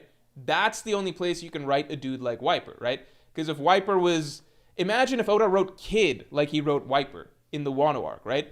Dead even with Luffy, ends Wano with the most more impressive feats of will and resolve than like Luffy and Zoro, right? Then it's just like, well, fuck, that dude's fucking like, Luffy's gonna have to fight him to the death to become Pirate King at this point, because that dude's basically got like top tier Conqueror's Haki potential just like Luffy. He's actually portrayed as like a true dead even rival to Luffy, right? That's like that creates a whole set of problems for the story. Like, Oda was never gonna write Kid like Wiper, right? The one time we got a look at that, like, what if Oda actually drew like a true equal, like head-to-head equal to Luffy with like top tier will and resolve just like Luffy into an arc, right? That was Wiper, and Oda was only okay with doing that in an arc that would, where the island and its citizens would never ever be relevant again, because they're separate from the Blue Sea conflict. They're just in a totally different sea, literally. Like, they're in the White Sea. Our story takes place in the Blue Sea, right? I don't know why I went off on that tangent, but yeah. But Wiper definitely, like, if Wiper were to be forced to continue the story, right, and like let's say he was turned into a pirate that was on the blue seas that was chasing the One Piece, of course Wiper would awaken his Conqueror's Haki, but he didn't in the Skypiea arc because that's just the story didn't progress to a point where that would happen, you know. But there's definitely characters that are latent Conqueror's Haki uses that we already know. Also, let's get the stream likes up to 150 real quick. Danny Fisher, thanks for the 10.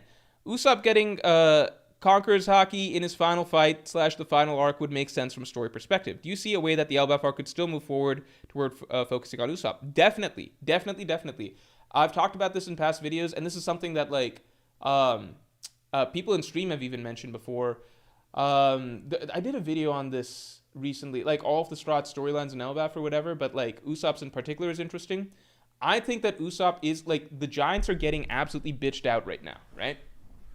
The famed warrior giants of Elbaf, they turned out to be pretty weak.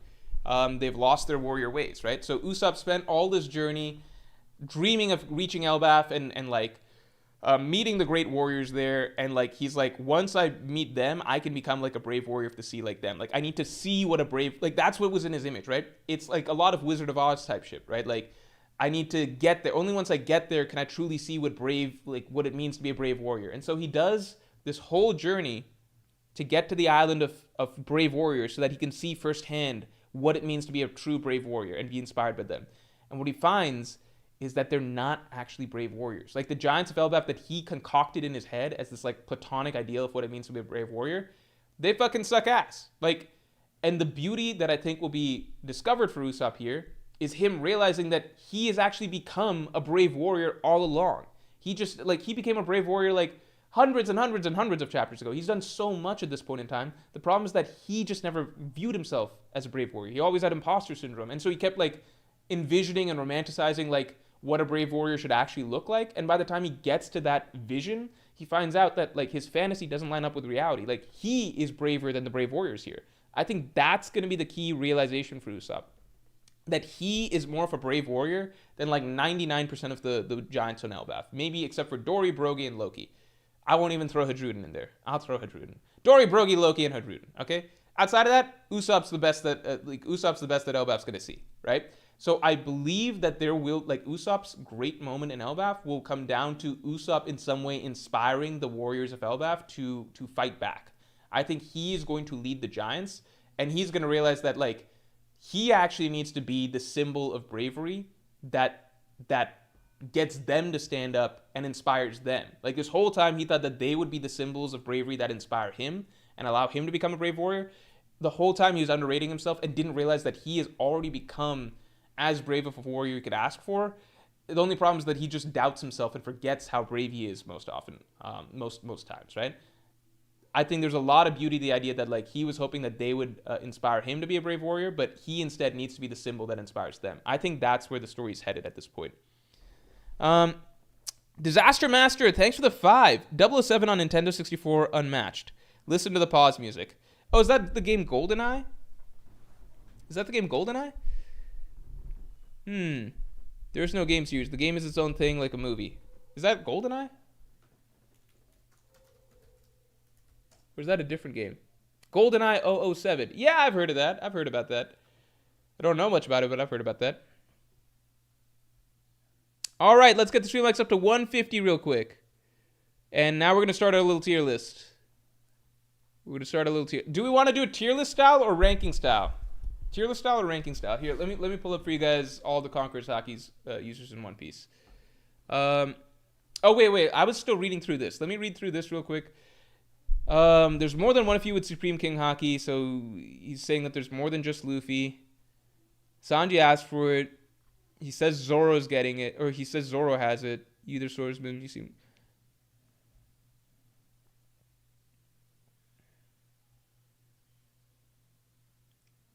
Gramps, what about me?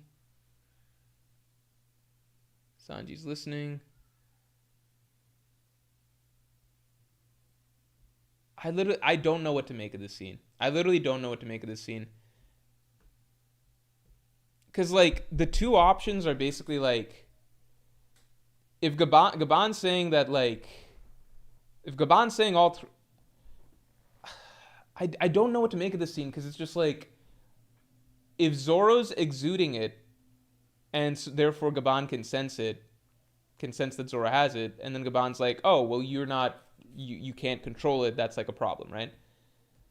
But in that case, how would Gaban even know that? Like Zoro's at a point where he exudes Conqueror's Haki, but he doesn't control it well, right? It seems like Sanji's not at a point where he exudes Conqueror's Haki because Gaban's language just seems exclusively tailored towards Zoro. Like, oh, you've got it, but you're not controlling it well, right? Is there anything Gaban say, like, how would Gaban be saying that Sanji has Conqueror's Haki here? Because in that case, how would Gaban even know Sanji? Because it sounds like Sanji's not at the point that Zoro's at, where Zoro emits Conqueror's Haki, but it's, where Zoro emits Conqueror's Haki, but he doesn't control it well, right? So it sounds like Sanji's not at that point, right? So Sanji's at a point, if he has Sanji's at a point where he doesn't just naturally emit Conqueror's Haki, right? I think we can all agree on that. Like, he's not just oozing Conqueror's Haki or whatever like Zoro is.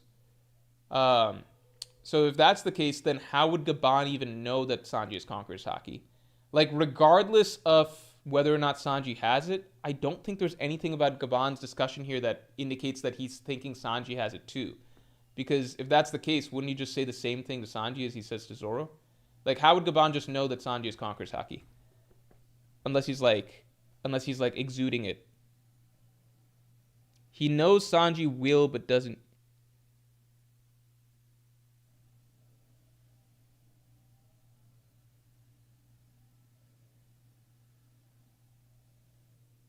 K-Maya says, oozing Conqueror's Haki is not a good thing is how I take it. But I'm saying, how would Gaban then know that Sanji is Conqueror's Haki? Because remember, you can't just like know somebody is Conqueror's Haki by looking at them. Like, we already saw this in here. Right? Like,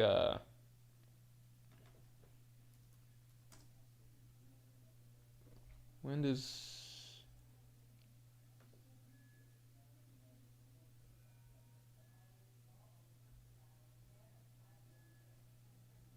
So Luffy releases some Conqueror's Haki, and then Kaido's like, you too. So then Kaido realizes that Luffy has Conqueror's Haki, right? So you do, and Gaban can tell Zoro has it because Zoro's leaking it out or something like that, right? But if Sanji's not doing that too, how would Gaban even know that Sanji has Conqueror's Haki? Keep in mind, I'm not saying that this means that Sanji does or doesn't have Conqueror's Haki. I just don't see this scene as I just don't see this scene as like Gaban confirming that Sanji has Conqueror's Haki, or even implying it or suggesting it. Because I just don't know how Gaban, like, how would he even know? I think it's entirely possible that maybe Gaban, like, Sanji asked and Gaban maybe told him something about, like, how it might be possible. And, like, maybe Gaban even said, like, if you have Conquerors, you'll awaken it if X, Y, or Z happens or something like that. In which case, that's a setup for Sanji to awaken it.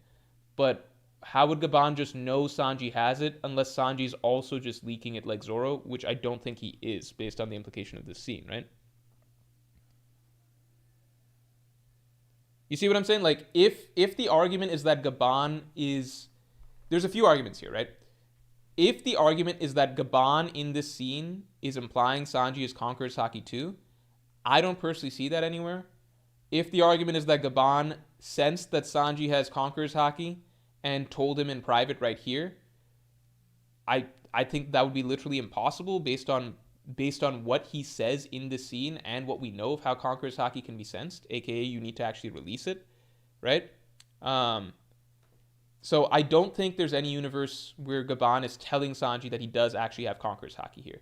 However, I think it's entirely possible that Gaban is telling Sanji something along the lines of, like, if you have it, you will awaken it through X, Y, or Z, like in a certain scenario. Maybe something similar to Rayleigh telling Luffy about Haki blooms in battle. And then that's a setup for Sanji to get it down the line, right? So I think that's a possibility. I don't think it's likely at all that Gaban told Sanji something like, I sense you have it too. I think Gaban might have told Sanji something relatively neutral because Sanji after this has no sort of reaction to the concept of like him having Conqueror's Haki. So maybe he told him something like, if you have it, you'll get it through some method, right? Through awakening it in a time of need or something, right? I think that's possible. Does that make sense?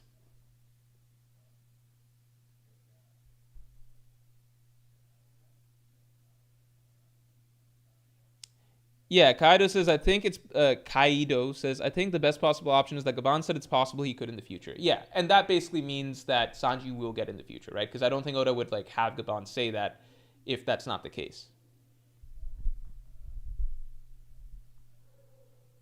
All right. All right. All right. Um, yeah, maybe he says figure it out yourself if you have it. Yeah, I think that's something that would make sense also just based on the following reactions because like I feel like if Gaban just told him straight up no, then he'd be down here, like he'd be kind of down. And if he told him yes, then he'd probably be in like a pretty upbeat mood or something like that afterwards. I don't know. So maybe it's just something ambiguous. And if it's ambiguous, like Gaban says like you'll find out or like find out for yourself later or something, then that would mean that Oda's setting up for Sanji to have it. So maybe the scene means he's gonna get it. I don't know. I think there's a lot of ambiguity to the scene. But let's get into our ranking. First of all, what did Roger say? Green Tornado says more. How come multiple people are telling me to check out what Roger's base said? What the fuck did Roger's base say? If it's one person saying one thing that's interesting, but what the hell did Roger say?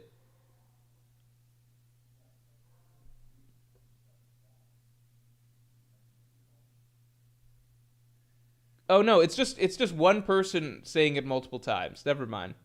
It's just one person saying it multiple. It's just Green Tornado saying it multiple times. Um. Okay, I'm just gonna leave that alone. I don't know about that. I will leave that alone. Um. All right. All right. All right. Um. Let's make a thing. Let's make a thing. The hell? All right. Do we want to do a tier list out of this or just like a straight numerical ranking? Do you want to do a tier list or straight numerical ranking?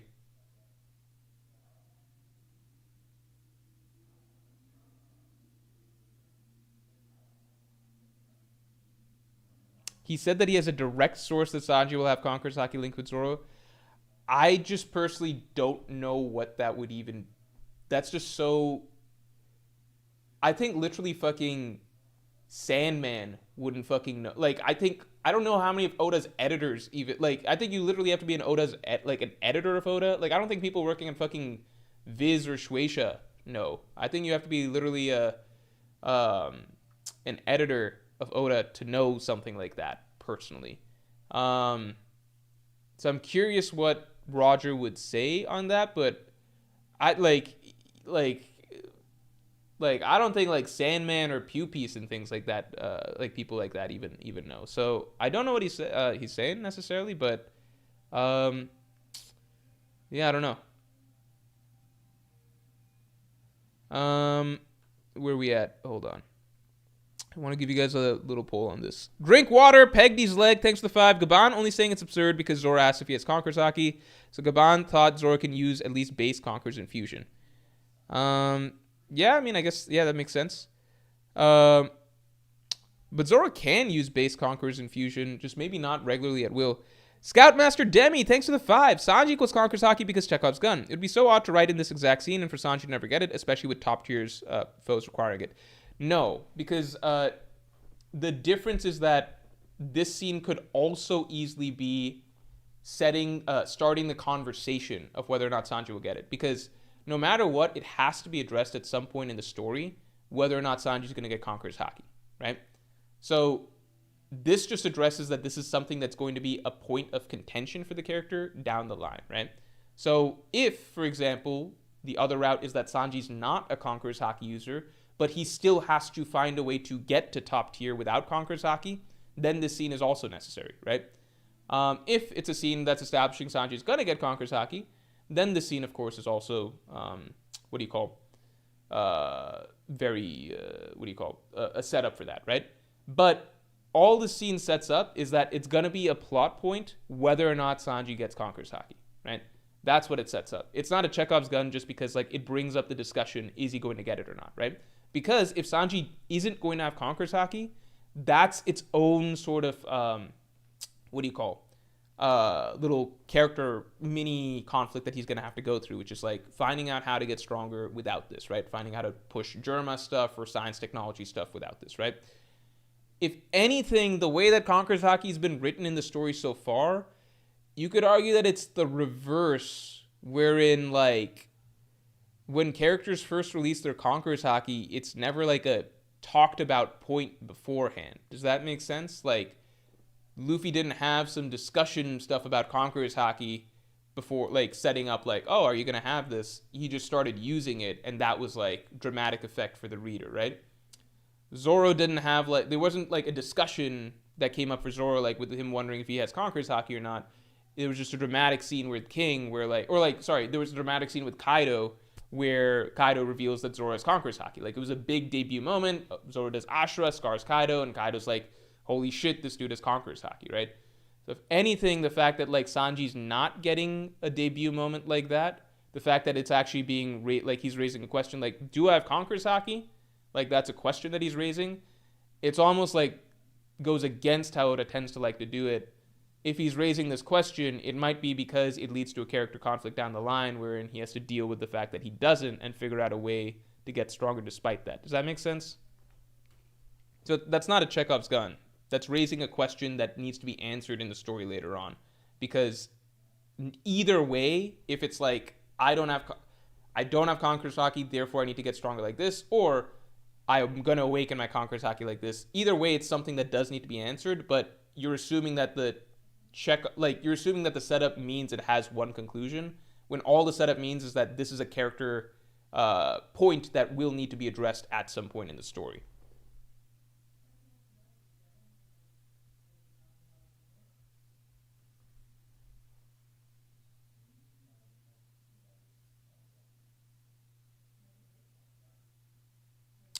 Akash, I know what you're talking about, but that was a gag moment. This is not. This is like an actual discussion. That's like saying Jinbei said that Nami has Conqueror's Haki on the ship or whatever. Brook joking like, oh my god, do you have Conqueror's Haki? I guess you could argue that that's like a soft little tease by Oda that Zoro's going to get it at some point, but that's nothing like this. This is like an actual discussion. Am I going to get Conqueror's Haki, right? Like it's breaking down like, is this a thing? Do I have it? Can you answer this question, right? Like it's legitimately the character themselves posing the question in the story to try and figure out if they have it or not. That's not something that Oda's done so far, right? Same with Usopp and Observation Haki, right? Like Oda likes the dramatic reveal of the character, like awakening their Haki in a significant moment. I guess at best with the Zoro Brook thing, you could argue like, well, Oda teased it slightly with like an offhand gag, but that's nothing at all like this, right? Like the moment that Zoro actually debuted his Conqueror's Haki with Ashura against Kaido, that's like a big dramatic reveal where Zoro doesn't know if he has it beforehand. It's not really talked about, like it's not a question being posed or a point of discussion in the story, like, am I going to get Conqueror's Haki or not? Oda's just doing the big debut. Again, same with Luffy when he first awakened his Conquerors, same with Zoro, same with Usopp when he first debuted his Conquerors, right? Like, so if anything, to me, the fact that Oda's actually making a point with like Sanji kind of eager to find out, am I going to have it? Can you answer the question? Am I going to have it? And then Oda not really answering that. To me, that I don't really know why Oda would do this if he was just going to lead to a dramatic moment of Sanji debuting his Conqueror's Haki anyway. If anything, it seems like this might be something that Oda raises up for Sanji because it's going to be a problem for him later on, rather than like a really cool debut moment. That's maybe my more cynical side thinking, but it isn't like the other characters. Obviously, just something not being like the other characters isn't a good reason for it to not happen, because there's only so many. There's only been like three characters that have had Haki blooms in the Straughts in general, but you get what I'm saying, right? Same with like Kobe, same with like, I don't know. Like so far the characters that have had their Haki blooms and big awakenings or whatever, they're not things that like, there's a dramatic reveal aspect to it, if that makes sense, rather than it being a talked about thing beforehand. Pashty Cash, thanks for the 5. If Sanji gets Conqueror's Haki and fights with Zoro daily, how fast will they both master it? Also, if Zoro can use it at will, I want to see him use it on Sanji. Zoro and Sanji, when they have their scuffles, I don't think they're serious all-out scuffles. I don't think that they're going, because if they were, they'd destroy the Sunny, you know? I think they're both holding back a lot. But I do like the headcanon that people have that, like, Sanji got really strong over the course of pre-time skip because he had to defend the fridge from Luffy at night. Drink water, Peggy's leg. Ulti is a potential Conqueror's Haki user in my book. I agree. I think that she fits that a lot. I was actually watching Wano episodes randomly. I don't know why, but like I was watching Wano episodes literally this last weekend, and I watched the Tobi Roppo scene, like the Tobi Roppo introduction scene. The Wano anime, like, it's so complicated because it is. You remember how I used to shit on it before, and I didn't really watch it. But since then, I've gone and watched the fights, and then I went a little bit further, and now I'm actually watching some fun scenes just to see. And it's complicated because I was definitely right about some things, and then other people were definitely right. So, like, for example, the Tobi Roppo, the Wano anime, let me get my words together.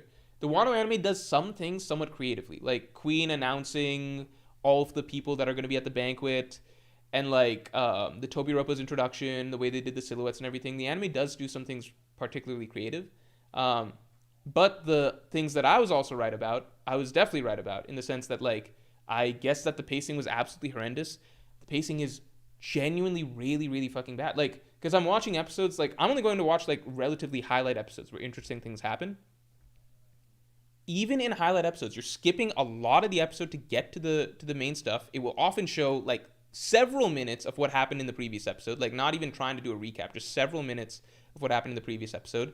Then over the course of the episode, there is a lot of really fucking slow pacing, and they try and find ways to, like, how many fucking times I'm watching just, like, gifters talk or run or, like, doing random shit or like, random fodder doing things, and, like, something super simple, like gifters jumping onto Frankie to, like, try and grab him, while Ulti, Page 1, Chase, Nami, Usopp, and Tama or whatever. Like, that whole sequence takes like 5 minutes just to establish what's going on. Like, it's like, it should be like it's two panels or whatever, but it takes like 5 minutes to set up.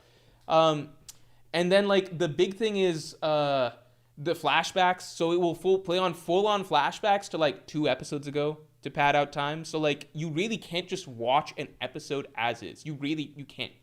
And then the last thing is that, like, people would hype up that, like, certain good moments, like the fights, are really good. That was the biggest disappointing lie, because the fights are good in the sense that, like, all of the major fights have, like, a really strong clip. And it's exactly what I imagined in that sense, where I was like, it will be garbage for, like, a long ass time, and then you'll get, like, once every 5 episodes, you'll get a really good 2-minute clip that is accurate, because, like, even some of the fights, like, even some of the Straw Hat fights, Frankie's fight with Sasaki is genuinely terrible. Like, I watched, like, and the conclusion takes place over, like, 2 episodes, watched those episodes. It is basic ass animation. It is the same type of animation you would get from Dressrosa. Most of Jinbei versus Who's Who is the same type of animation you would get in Dressrosa, maybe like a notch up or something. The moments that it really shines are, like, it'll have like a 2-minute clip of like the Demonio Fleur clip, amazing. But I also have to watch like 2 straight episodes of like really poorly paced, mediocre animation stuff for Robin Black Maria. It has its moments, but it's fine. Like, it's still a bit of a slog to get through, and I am finding myself having to fast forward. And, like, I'm not doing that just to do that. I'm sitting down to try and enjoy that at, like, the Robin versus Black Maria fight, and I can't. Like, I have to fast forward, and then it gets to, like a good clip, right? I remember I rewatched Sanji versus Queen, and I was trying to watch all of the Sanji versus Queen, like, the whole fight together. Like, just, it's hard to get to because you have to skip through so many episodes to get through it. But the only clips that were good were, like, when Sanji's gearing up for a big move, like Hell's Memories, and then Sanji's Ifrit Jambe moment is really good. Like, that whole sequence is really good. But most of the Queen fight, which I have to skip through, like, I have to go through, like, 6 episodes and kind of, like, jump here and there to get to it. Like, most of it's very average. Even Zoro versus King, this was my biggest complaint because people gassed up that Zoro versus King episode. The part that's really good, and it is absolutely amazing, fantastic, is, like, the last several minutes of Zoro versus King. Like, the big clash, right? The rest of the episode, the animation is on-off good to solid to, like, pretty good. And then a lot of it is fucking flashbacks and recaps, even in that episode. Like, and that's, like, the highest rated One Piece Wano episode. And it's just I don't know. I'm sorry, you got me really off there. I was thinking about ulti just because like the reason I got on that train is because you talked about ulti being a Conqueror's Haki user. I was rewatching that Toby Ropo scene, or watching for the first time the Toby Ropo scene in the anime. And yeah, the way ulti talks, acts, thinks exactly like a Conqueror's Haki user. The way she acts in the meeting, the way she acts to Kaido, Conqueror's Haki user. It fits. Like there is a template for Conqueror's Haki user that just certain characters just straight up have. Ulti fits it. She's now Yamato's right hand man, who is an advanced Conqueror's Haki user. Trust Ulti stock. Yeah, I mean, I think Ulti is a Conqueror's Haki user. It fits. Like there's a simple. You can just read Ulti and you can read page one. You can read Ulti and you can read Sasaki. You can read Ulti and you can read Black Maria. It's obvious like which character fits the mold for Conqueror's Haki out of all of them. And it's not a strength thing because I don't think Ulti is like way stronger than the rest of Tobi Roppo. I don't even want to debate like who stacks up against who in Tobi Roppo. I mean, who's who was honestly kind of implied at points to be the strongest Tobi Roppo, right? But in terms of Conqueror's Haki, Ulti is the one that fits that character the best. Anyway.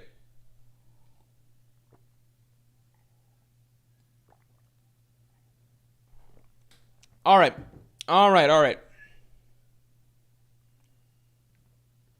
Chaos, control, two forces. Ulti having it makes more sense than Sanji. I mean, it's not a strength thing because Sanji's a lot stronger than Ulti, right? The only reason Sanji fans feel like he needs to have it now is because it's like, okay, but at the top tier you need Advanced Conqueror's Haki. But I feel like Sanji's got his own unique situation going on that Oda can always write things for him that get him there through the science shit that would make him an exception to that rule. That's my thought. But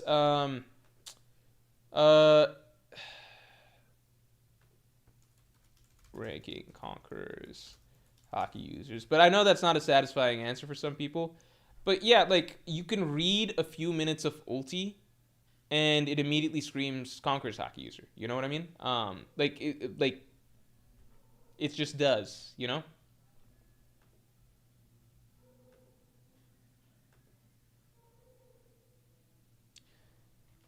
All right. Do we want to do a straight ranking or do we want to do tier list?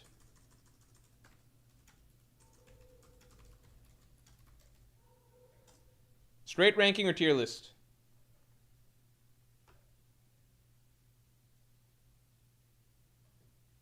Here, let's see all the users. Continue the site. Let me give you guys a little poll. Let me give you guys a poll and then I'm going to the bathroom real quick.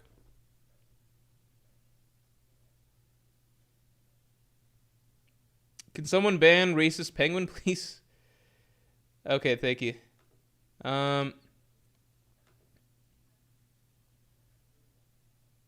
He was being racist.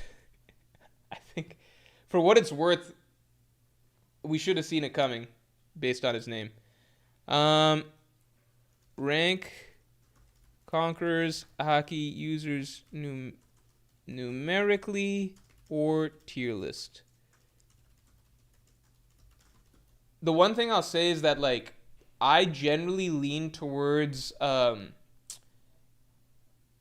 tier lists are useful when there's like a large number of things you're trying to rank because like it's hard to do an exact breakdown when it's lots of things, you know, like you gotta like it's easier to just do in grouping. With this we have a roster that's small enough that I feel like we could just do direct ranking. That's my only thought. All right.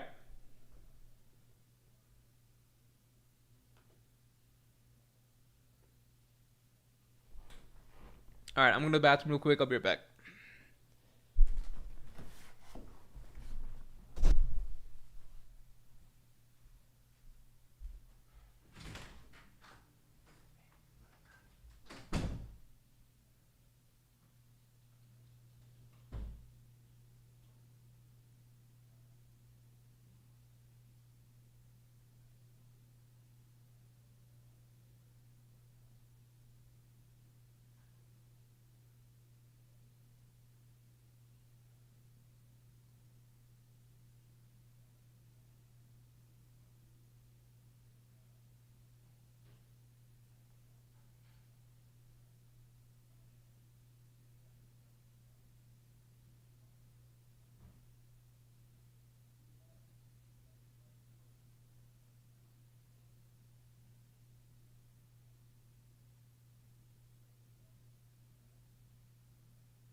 All right, let's get into it.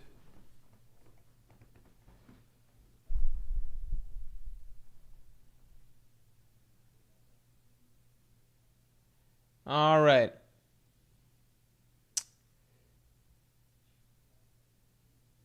Brim, thanks for being a Yonko tier member for 8 months. Do you think the final boss of Elbaf will be a Dami Reversi Loki versus maybe Luffy and Shanks? Dami Reversi opens up so much shit. Because I think back... Oh my god, this is so fucking split down the line. Tier list versus numerically. Let me answer Brim first. You guys keep voting. Keep voting. I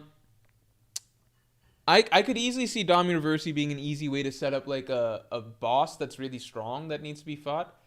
I think back to Thriller Bark, which has a lot of parallels to Elbaf, which involved them all fighting one big giant monster.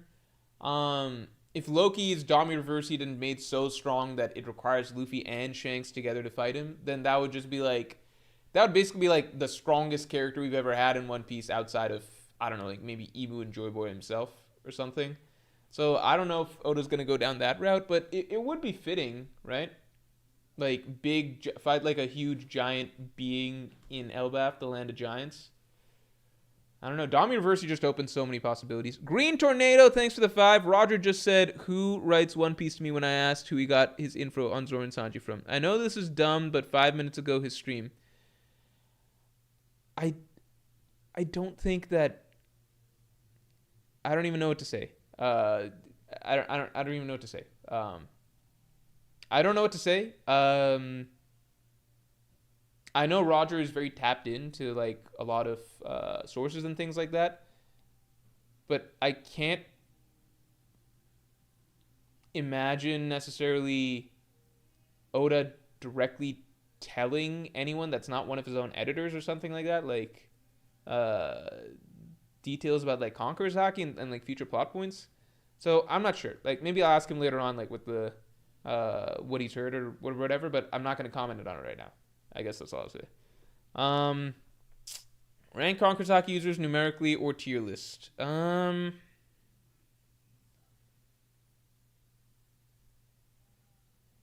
Hmm.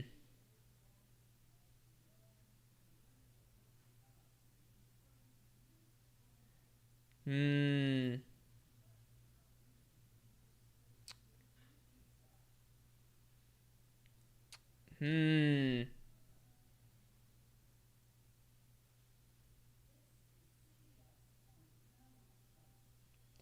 I don't know what to. I don't know what to. Okay, so people are leaning tier list slightly, because this can work with.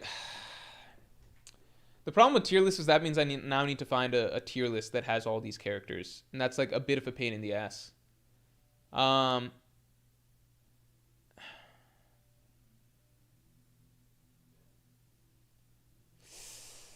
it's a bit of a pain in the ass. I guess I could do it.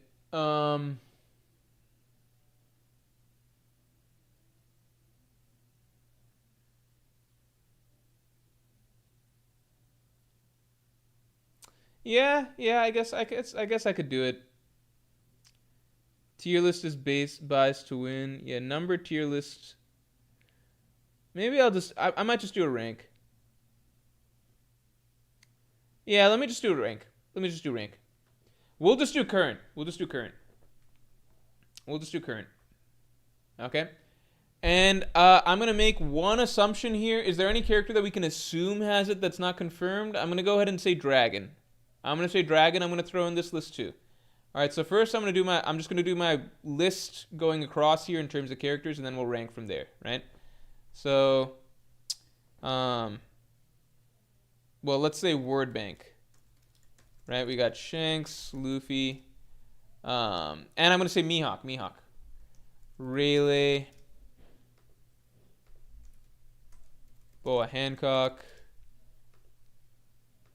No Flamingo, Chinjao,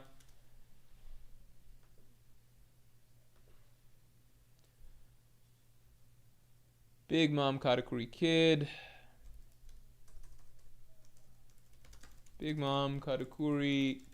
Sengoku. Who else? Kaido, Zoro, Yamato, Garp, Kaido, Zoro, Yamato, Garp, Warkiri, Mars. I feel like Venus Juro seemed like he had it based on the Clash. I'm gonna go ahead and put Venus Juro in. Venus Juro. Sorry, Warkiri, Venus Juro, Mars, Gaban, Emu, Dragon, Mihawk. Right? And here are the rules. Okay? So this is our word bank. Here are the rules. The rules.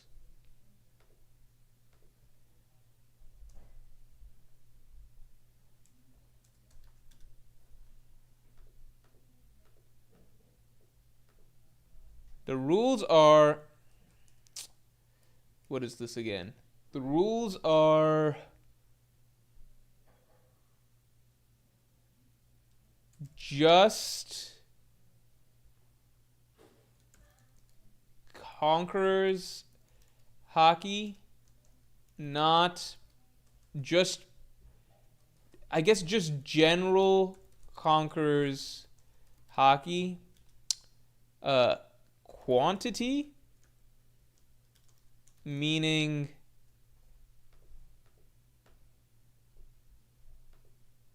not about how many techniques you know,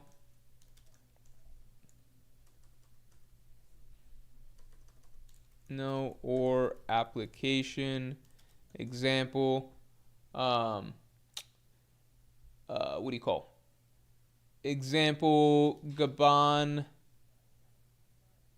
knowing how to use better than Luffy doesn't mean he has greater amount necessarily. Does that make sense? I think that's the only real rule. Not based on hypothetical peak in the future, or their prime in the past, just level right now. Oh, Loki, yeah. Loki. And we're doing a live characters.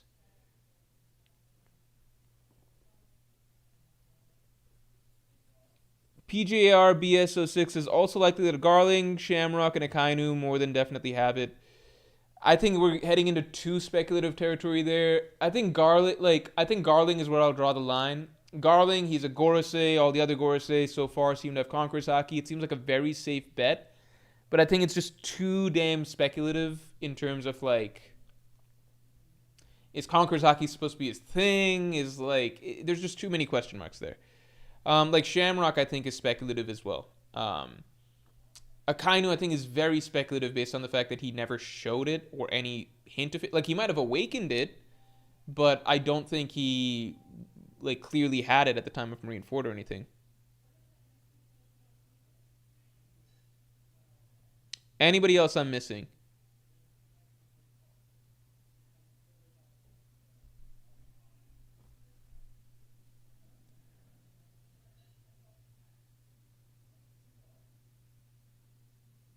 Anybody else I'm missing?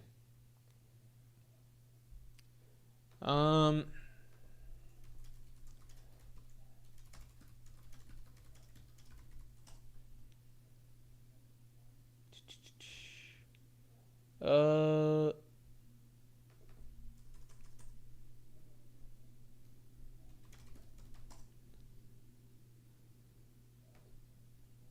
me check one thing. Let me check one thing real quick.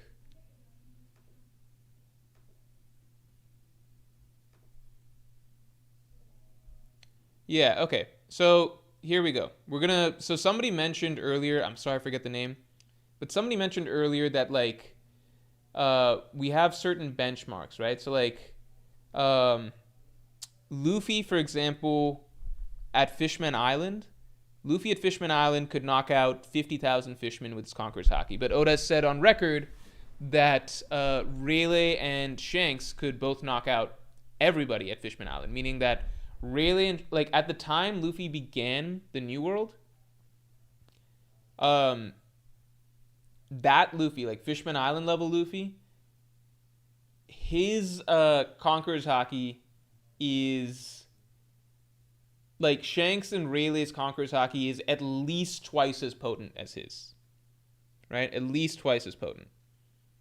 Yeah, we're gonna go with the live characters only. I think we're gonna get too in the weeds if we start doing dead characters too. Okay, so I'm gonna start with crossing some names off here, right? I'm gonna start with something simple. The characters towards the bottom, in my opinion, I think Doflamingo is one of the worst Conqueror's Haki users that we've seen. Like, part of it is like, oh well, mastery shouldn't, like, mastery doesn't play a part in it, right? Like, so like just because Doflamingo didn't get advanced or whatever, that's not a big deal. But I believe that Doflamingo, in terms of the, like, we saw him release Conqueror's Haki once, and it was like one of the most tame Conqueror's Haki releases I've ever seen. It's like, it was almost embarrassing for him. I almost felt secondhand embarrassment, right? At the time, it was cool to confirm that he had it, but like, look at this shit. It might be next chapter. Might be next chapter. So he gets there. Doflamingo arrives. He does his Conqueror's Haki release. And it knocks out like 6 people. And not even everybody. I feel like it was deliberate because I truly feel like this is the lowest level of Conqueror's Haki that Oda can show us in the story. And it was hype because it's like it establishes he's a Conqueror's Haki user, but it's like, I think that's the point. Like, Luffy's starting he's way off from fighting Yonko, nowhere near there. So he's fighting the lowest level of Conqueror's Haki user he can, right? That's basically what it's looking like, right? And it fits because if you just look at Doflamingo's character, this is not, like, this stressed out dude is not a high level Conqueror's Haki user. Like, you just don't have that reaction. Like, fucking Ulti wouldn't have this reaction, in my opinion. Should we put Ulti on this list? I'm going to leave Ulti off just because I think 2 unconfirmed, but I would not be surprised if Ulti is a Conqueror's Haki user.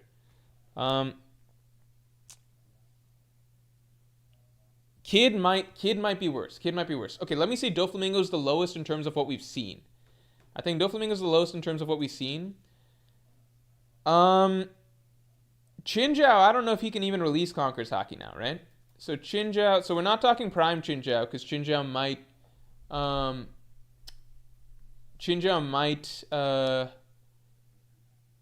be he might have been higher up in the past or something for all we know. A simple way that we can assume Chinjiao is lower than Doflamingo is because Luffy and Chinjiao clash and Luffy and Doflamingo clash, and both of those clashes release Conqueror's Haki, but Luffy and Doflamingo clashing was much more impressive, right? So we're going to take Chinjiao off, we're going to keep Doflamingo on. This is not going in perfect order, but I'm going to go ahead and say Hancock is, I believe, higher than Doflamingo in terms of Conqueror's Haki. It's not based on a ton, but I feel like this seems right, right?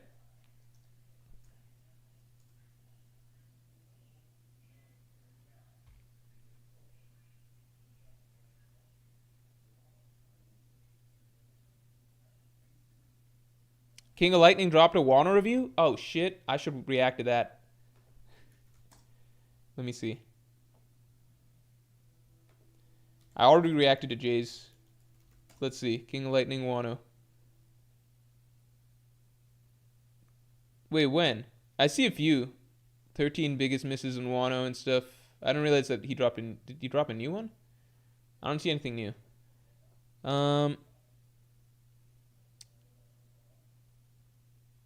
Hancock has never used it though. I agree, but she's listed as one. This is more so just based on, like, Dragon's never used it, but we're gonna go ahead and assume, like, call me crazy, but I'm gonna go ahead and assume that Dragon is higher up. You know, we can do some things that are easy, right? Okay.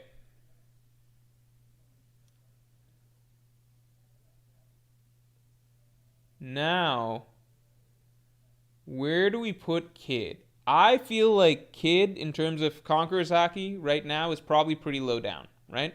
I don't think that's crazy to say. His potential might be high, but I imagine right now he's pretty low. JWP, thanks for the 10, man. I'm pretty sure Chinja released Conquerors in a clash against Luffy in the arena. Yep. Kid is literally on his own level of trash. The anime clip of Kid using Conquerors and knocking out no one is hilarious. I haven't seen that anime clip, but that is really fucking funny. Because, like, it fits. And yeah, I know that Chinjao and Luffy, they had that clash. That's why I'm putting Doflamingo currently in terms of Conqueror's Haki above Chinjao, because it's just Luffy clashed with Doflamingo, clashed with Chinjao in that same arc. Both times, just not much, both, I'm getting confused. Chinjao didn't have much. Doflamingo, there was some stuff there. So, I'm going to say Doflamingo higher. He dropped it like 3 minutes ago. All right, let's see. Shit, I don't want to just turn this into a reaction stream, but that'd be fun to react to. Warge King. Okay, let's see. King of Lightning. Flash. Wano Country sucks. The core reason why Oda underperformed. That's funny. That's funny.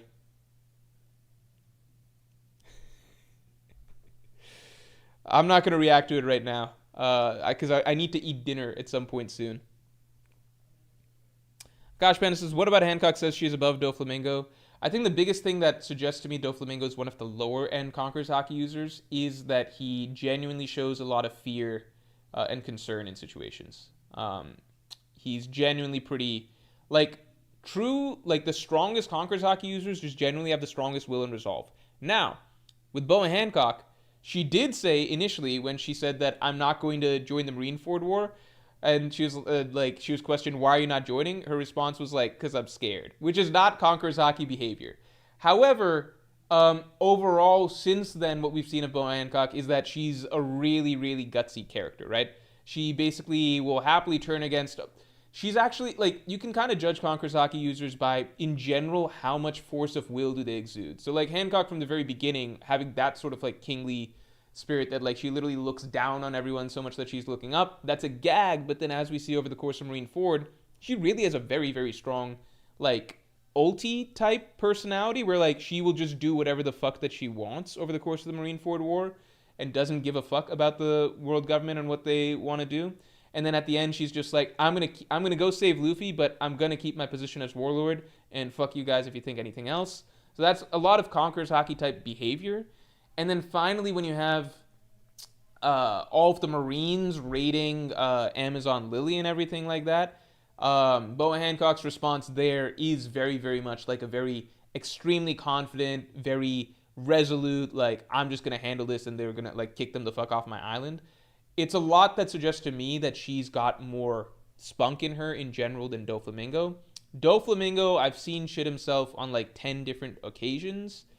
And like he does run from like the Marines and Suru and stuff like that in his earlier days. I don't think Doflamingo has shown the same strength of will as Hancock has so far.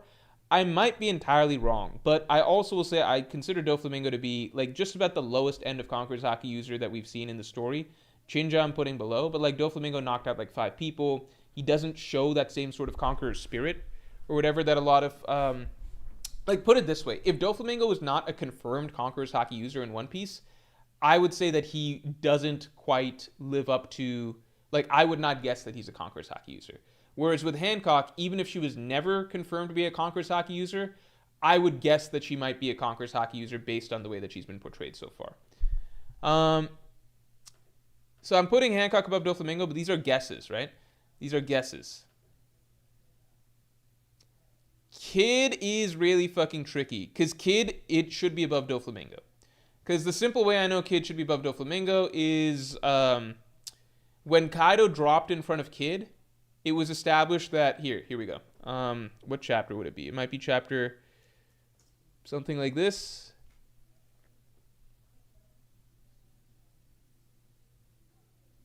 Yeah, okay, I was dead on. What happened, blah, blah, blah, blah, blah. We were tricked, betrayed, blah, blah, blah. The monster Kaido said to us, I'll gladly take you if you agree to join me. My chances of victory in that situation were 0%, right? Blah, blah, blah.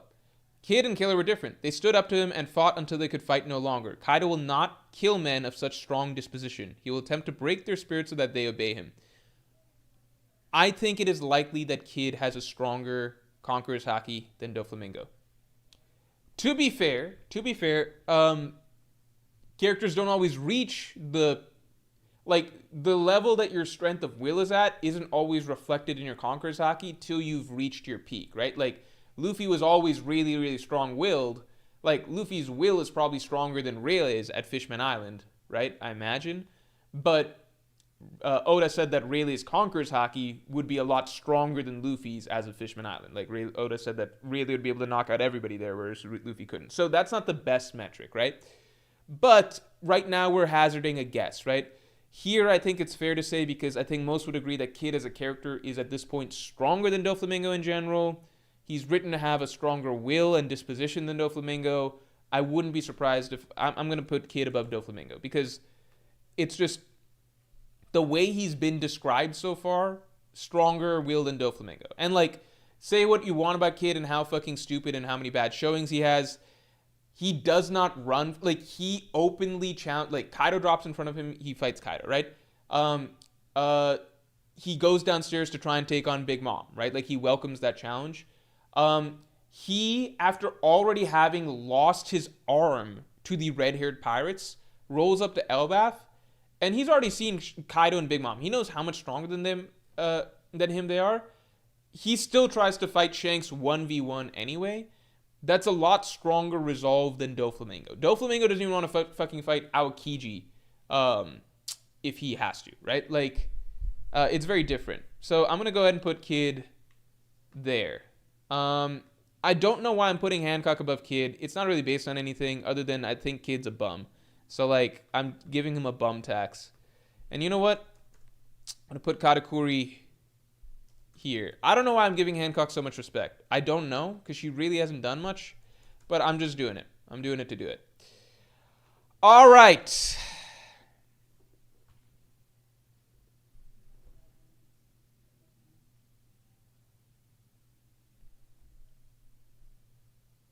Drake Water pegged these legs says, I'm sure Boa Hancock will accept Rayleigh's training. After what Blackbeard did to her, I'm sure she would want to get stronger. I don't know. I just don't know if she would accept training from, like, a dude. And, like, after what Blackbeard... Like, Boa Hancock's already really strong. After what Blackbeard did to her, I don't know if that's supposed to be... Like, her reaction to that, I don't know if that's supposed to be taken as, like, this is some sort of, like, mentally breaking event where she's like, I need to get stronger. Her response was like, I want to go to where Luffy is now. Like, she got caught slipping against Blackbeard. It is what it is. I don't know. Maybe she takes training from Rayleigh or whatever, but I don't know. Kasha's what the fuck is with the Hancock glazing? I think I'm giving Hancock the benefit that, like, she's a character that Oda might be saving for a little bit and therefore might be a little bit stronger than some of the characters that we've seen. But I could see Hancock... The character that I'm confident Hancock is above is Doflamingo and Chinchou. I think that she could be... There's really not much to go off for Hancock. So it's kind of just, like, giving the respect that, like, you know, Blackbeard seems to be weary of her, although that's because of her power and everything like that. I don't know. Hancock, it's fair. I think she's definitely clearly above Doflamingo. She is very arguably below Katakuri and Kid, just because they have more to go off of. Hancock's personality, the way that it's written, could suggest a very strong Conqueror's Haki spirit. I'm not going to put her higher than this. After this, I'm going to go ahead and put Yamato and Zoro. Two characters, they've obviously got the goods. They got Conqueror's Haki and stuff, but they don't have... they haven't done anything... Like, they've got Conqueror's Haki and they're advanced Conqueror's Haki users, so they can, like, release so much that it's actually coding their attacks and everything. But we know it's only to a point. At this point in time, right? Read the rules, not based on hypothetical peak in the future or their prime in the past, just level right now, right? So I imagine Zoro will be way higher at the end of the story. I think Zoro, from the way he's written, one of the key defining points of the character is just like how much conviction and willpower he has. Like, literally, East Blue level Zoro showed so much conviction and willpower that Mihawk was like, one day he's going to be the world's strongest swordsman, right? One day he's going to fucking surpass me, right? So yeah, peak Zoro, amazing Conqueror's Haki. But the Zoro we have right now, he's just awakened it, right? Luffy fucking sucked with Conqueror's Haki when he first awakened it. He couldn't knock out jack shit. Even as a Fishman Island, he could only knock out like 50,000 fishmen or something, right? He's gotten so much better since then. Zoro just awakened it, right? One arc back. I don't think he's supposed to be that high, but he's definitely fucking higher than the characters below. Zoro, Yamato, yeah, I think I got them there. It's also interesting that like characters really comment on Zoro like leaking and oozing Conqueror's Haki.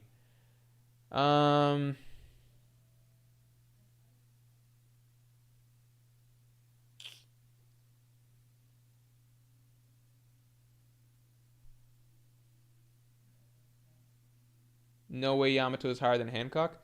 Yamato's clashing with Kaido with advanced Conqueror's Haki. So like I'm giving Zoro and Yamato big credit because they've both clashed with Kaido. Like that's I'm not gonna put fucking Hancock. I don't think Hancock is matching Kaido in a like. There's maybe she is, maybe we don't know, but I'm not gonna jump to that level right off the bat. Like Yamato clashed with Kaido in an advanced Conqueror's Haki clash. Like she had a Conqueror's Haki clash with Kaido, right? Zoro overpowered Kaido in this clash and then scarred him, right? These like I'm not gonna fucking put Hancock. Like there's a limit to how far I'll put Hancock. I guess you could say it's an arbitrary limit. I don't know. But like even if we just think in terms of straight strength, right? Like Yamato and Zoro right now, I think they're pretty damn close to like Yamato would fuck up the vast majority of first mates, right? The only characters that I'm confident are stronger than Yamato at this point are admirals, right?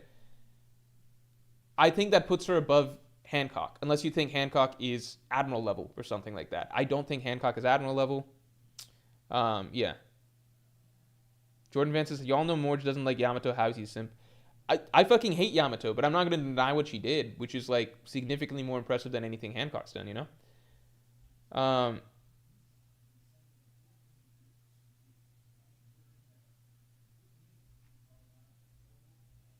Jinho Wong says, but Zoro above Yamato. The Yamato tanks Kaido super long than Zoro. That might just be my Zoro bias. But I will say that Zoro overpowered Kaido in their clash and scarred him. So I think that's worth something, you know? Yamato tied with him. Zoro got the better of him. And you could say, well, that was only for one single moment. That's fair, but it was a very significant moment, like permanently scarred Kaido. And two, Zoro literally couldn't do anything more because he did that with a lot of, like, the majority of bones in his body broken, right? So that wasn't like he couldn't, he didn't have the stamina to keep going. It's like, no, it's crazy that, like, he was able to even, like, do that in the first place, right? So I'm giving the edge to Zoro. It might be fucking Yamato. I don't know. Yeah, he had all of his bones, and, like, the fact that he was even able to do that with just, like that severely handicapped, and then still overpowered Kaido and slashed him, like, or scarred him. Like, to me, that just is more impressive than Yamato at full health tying with Kaido for some time. Oh, shit. Do we put Kobe? I'm not putting Kobe in here. Because with Kobe, it's, like, too hard of a maybe. But it's entirely possible he has it. Entirely possible Kobe has it. Hold on. Let me change this alarm. Yeah, Kobe could have it.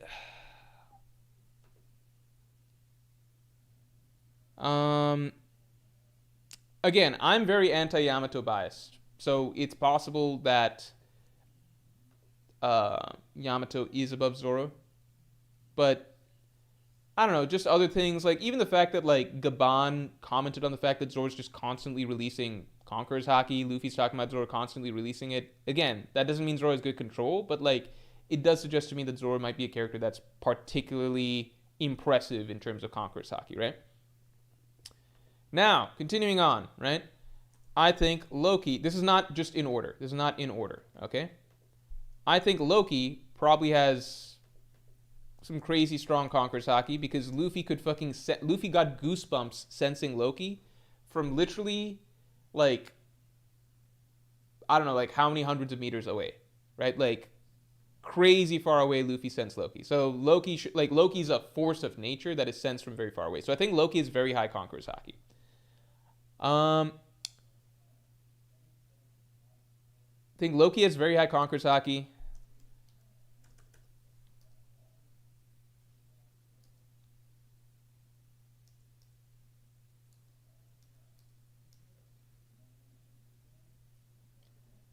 I would bet that Loki right now has higher Conqueror's Haki than Rayleigh and Gaban. This might be very controversial, but I think Loki's being built up to have very high Conqueror's Haki. I think he has higher Conqueror's Haki than Sengoku. Just because, again, this Luffy sensing him, like literally sensing Loki from like way fucking far away and getting goosebumps, that's pretty huge. I don't know if anyone's reacted to Sengoku like that, you know?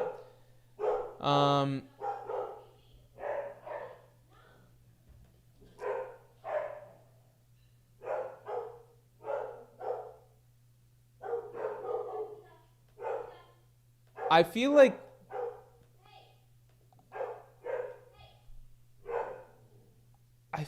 I want to put Rayleigh could knock out 100,000 fishmen in one go.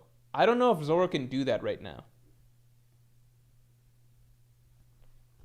Let me ask you guys this. Prophet Glutton says higher than Sengoku is wild. Sengoku right now. Sengoku is old, right? Sengoku is old. This is why I didn't want to do a Conqueror's Haki ranking, because people are going to take it as a strength ranking.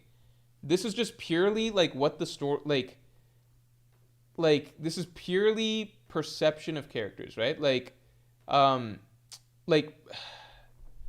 purely perception of where characters might be right now, right? So we don't know, I don't think Luffy would have sensed Sengoku from far away like that, like he did with Loki. You see what I'm saying? Like, I don't think he would have just sensed him like that, you know? Akash Panda says that's like animals sensing Roger from across the island, lol. Yeah, like that's a comparable example. Yeah, Zoro definitely is not above Loki in terms of Conqueror's Haki right now. There's no chance. Like again, Luffy literally was sensing Loki like a force of nature from way far away. There's no chance. And keep in mind, Gaban was of the impression that nobody could stop Loki until Shanks, and Gaban was of the impression that like Luffy, it's unlikely. Like he was worried about Luffy being able to stop Loki, and like Loki's power is likely largely based on his Haki. Maybe not everything, because he's got a powerful Devil Fruit and Hammer. But if you just look at the way Gaban talked about Loki, he's built up to be something much more significant than someone like Zoro.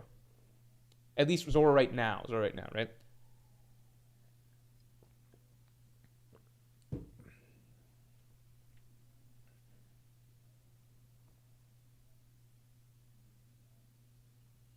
How doesn't he break his change? Seastone, dude. And then also it's just personality things. You look at the way Loki talks, mentality, etc. It's like pure Conqueror's Haki distilled. I'm gonna go with an interesting pick here. I think Venus Juro doesn't have the craziest Conqueror's Haki or anything. I'll put Venus Juro here. But Mars has very strong Conquerors. I don't know how to rank Venus, Juro, and Mars. I feel like they go here. Like, when I say not the craziest, I don't think it's top tier. But Mars, you have to remember, like, Jinbei literally said that this Haki is unreal when he sensed it, right? And Jinbei's a dude who's he's been there. He's seen Yonko's Haki and everything like that. He's been around Whitebeard. He's been around Big Mom. He's been around so many top tiers. If Jinbei's saying this is unreal level of Haki, yeah, it's something pretty fucking crazy, right? So Venus, Juro, Mars, I think they're higher up. And then Warcury. Warcury had the fucking insane... He had the largest range Haki move, or Haki release, Conqueror's Haki release, in the story until the Joy Boy Haki Knot. So I think Warcury is low-key pretty high up. Warcury is very high up, I think, actually. I feel like Warcury probably goes somewhere here. Like, people are freaking out about how big Emu's Haki release is and stuff like that. I feel like for some reason people just ignore Warcuries, but Warcuries is kind of insane.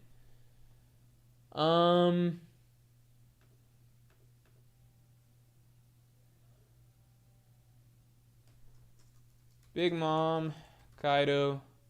And yes, I do think Big Mom is better Conqueror's Haki than Kaido. Just based on the fact that they dueled.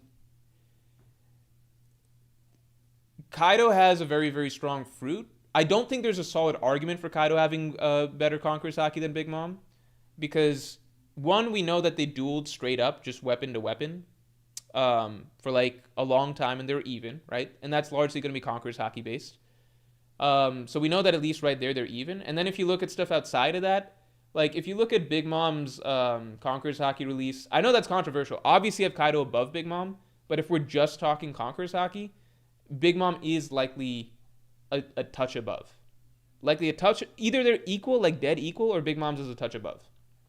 Because, like, if you go back to the Tea Party, I think it's, like, viewed as crazy because, like, Big Mom's a big meme and everything like that, but if we're being very, very objective here, right, very, very objective, like, this Conqueror's Haki release, right, this right here, that fucking, like, everybody, like, fucking Yonko commanders, Luffy, etc., everybody, absolutely, like, fucking literally wrecking the entire top layer of the of her castle or whatever, right? This is more more impressive than any Conqueror's Haki release Kaido's done. The closest thing I can think of is like just, and we're just rating pure Conqueror's Haki release, right? The closest thing I can think of was like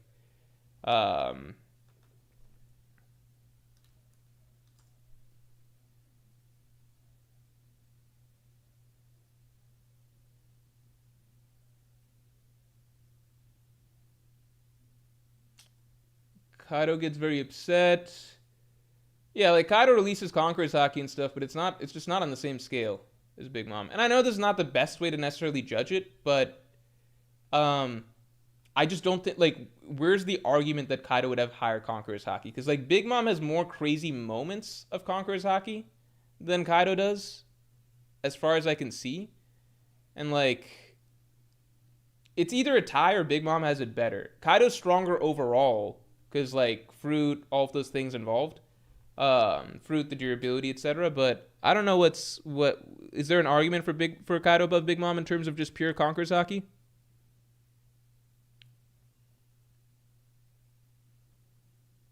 Roboto, thanks for the 5. Can we stop taking SBS as gospel, especially after Kaido won't lose to a big punch? I mean, that was an embarrassing case of SBS just being straight wrong. Not embarrassing case, but like, I don't know, people will hard defend that like Kaido didn't just lose to a big punch or something, but he did lose. He literally lost to a big punch. But I mean, like, it's word of God. It's from the author, so I don't really know what else to say. I think there's a difference between Oda like lying to us about something that's going to happen in the future, or maybe in Oda's mind, it's not necessarily Kaido losing to Luffy because his punch is so strong, even though that's ultimately what happened. But ultimately, it's Oda telling us things that we do have to take for fact, you know?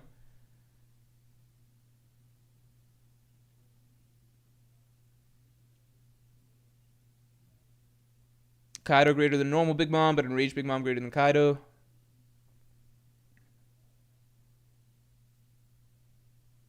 Never seen anyone say Big Mom's Conqueror's Haki over Kaido's, but I love the Big Mom upscale. In the first place, I think like it's just bizarre to me when I see like lists where Kaido's several spots above Big Mom. Again, they fought for like a day or two perfectly even, right? Like perfect, like dead even. So it's like, how much room is there for gaps between those two characters, you know? Because like Luffy and Katakuri, by the end of that fight, when Luffy was fighting in Snake Man versus Katakuri, a lot of people view that as basically dead even. And they only fought in that form like perfectly even for like 10 minutes or like, I don't know, 5 minutes or something like that, right? So if Kaido and Big Mom are fighting dead even for that long, to me it's just Oda's way of basically saying like, look, these two characters are basically the same. We take Kaido as being stronger overall because he gets more feats.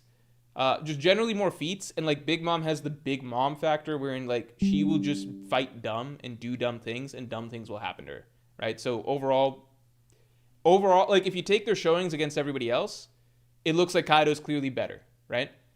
But then you can't change the fact that well, Oda ultimately had them fight, and he said they're the same essentially. Like functionally speaking, it's just like two Kaidos basically. It's just that when it comes to writing them in other scenarios, Oda's more okay, it seems like, with having dumb things and dumb decisions done by Big Mom, whereas he doesn't do that for Kaido. But at the same time, I'd argue that like Kaido is the one that was truly defeated at the end, whereas with Big Mom, Oda basically found a way to just remove her from the battlefield and had, again, random shit like the explosives and stuff blow her up, you know?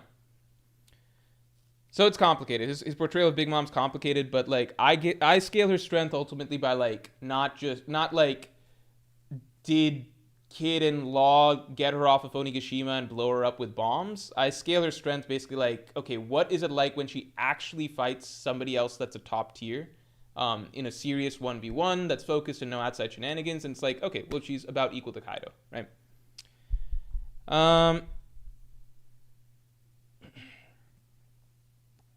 Black's Shadow, thanks for the 2. Hancock got hemmed up by Blackbeard. She ain't it. I mean, if you notice, she's pretty far down the list. Maybe she's below. Maybe she's like below. I don't think.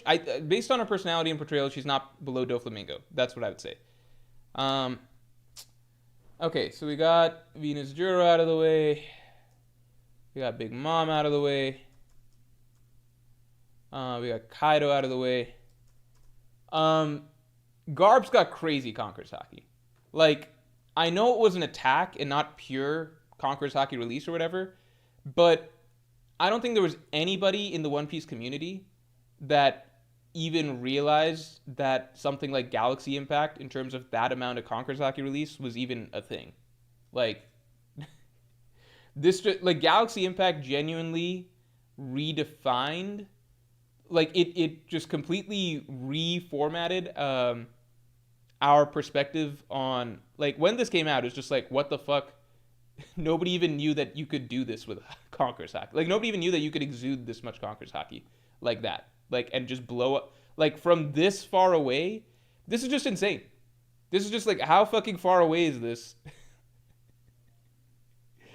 It's from this distant. Like, that's just an absolutely. And he's like fucking old as fuck.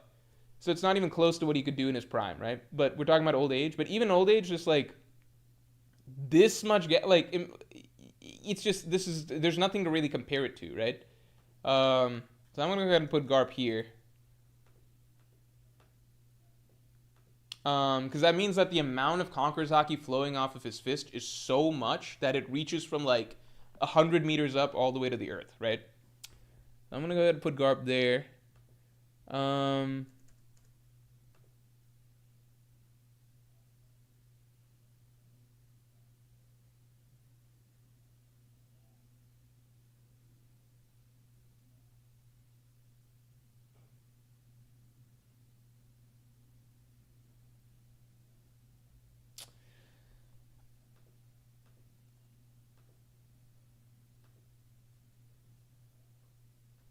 I feel like maybe Rayleigh goes here or some shit.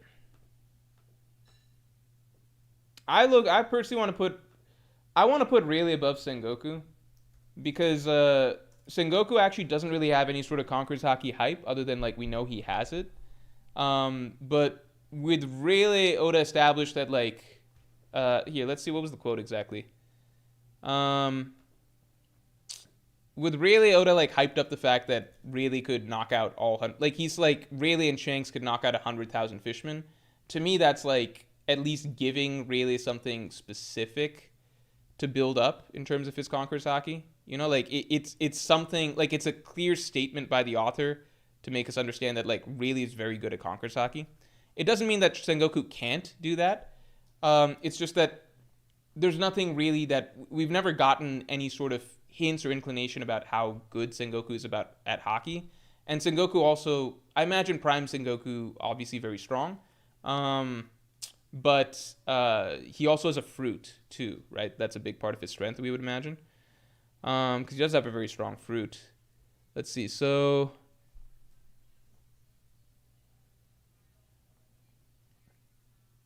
SBS Volume 65. Let me see this. Let me see what Oda said exactly. Yeah, in SBS Volume 65.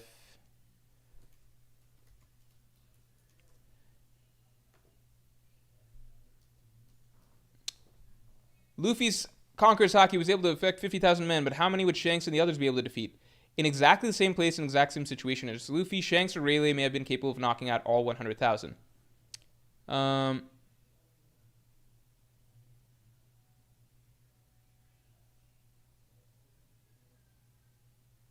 Yeah, that's interesting. Yeah, so I mean that's like major Rayleigh hype because Oda chose to use Shanks and Rayleigh to build that up. I don't know. I think that's significant to me.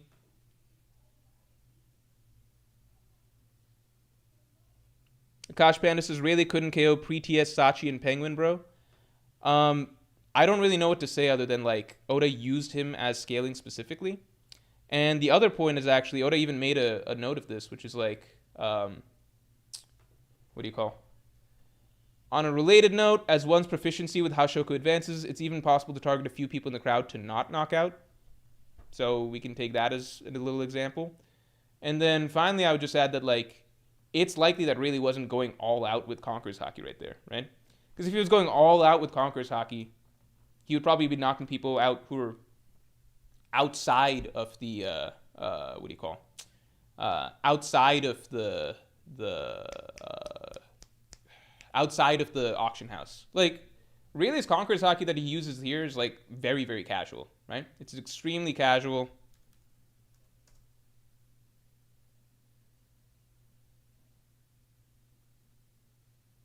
It's just a light flex, you know? Where's it at? Where does he knock these people out? Oh, it might be it. Yeah, this is light work. This is light work. You know, like we've seen when characters like actually really, really go hard with Conqueror's Haki, right? You've seen Kaido when he's like yelling and releasing Conqueror's Haki, Warcury when he's like just trying to exude as much Conqueror's Haki as possible. Big Mom when she's just letting out everything.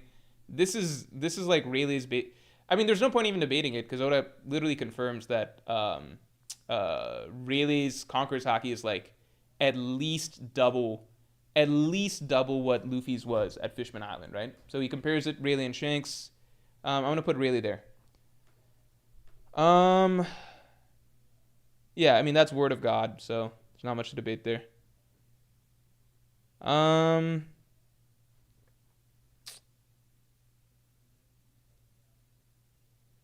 Morge, he was literally surprised they were not knocked out. He intended to KO them too. I mean, that's fair, but again, if you think, like, was that Rayleigh's strongest burst of Conqueror's Haki? Obviously not, considering Oda said that Rayleigh could knock out all the fishmen at Fishman Island, right? And that's including a lot of characters way, way, way stronger than fucking, like randoms on pre-TS Law's crew. I mean, it's a silly argument because it's very obviously not really using as much Conqueror's Haki as he can, right? And we've seen Luffy use differing degrees of Conqueror's Haki depending on how much he wants to exude. It's just a silly argument because we already know word of God that like Rayleigh's peak Conqueror's Haki is very, very high. All right, continuing on.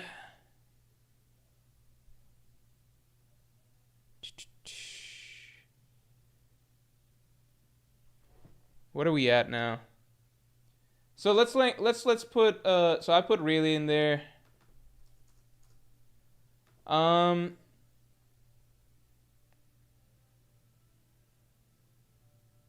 think Gabon is very tricky.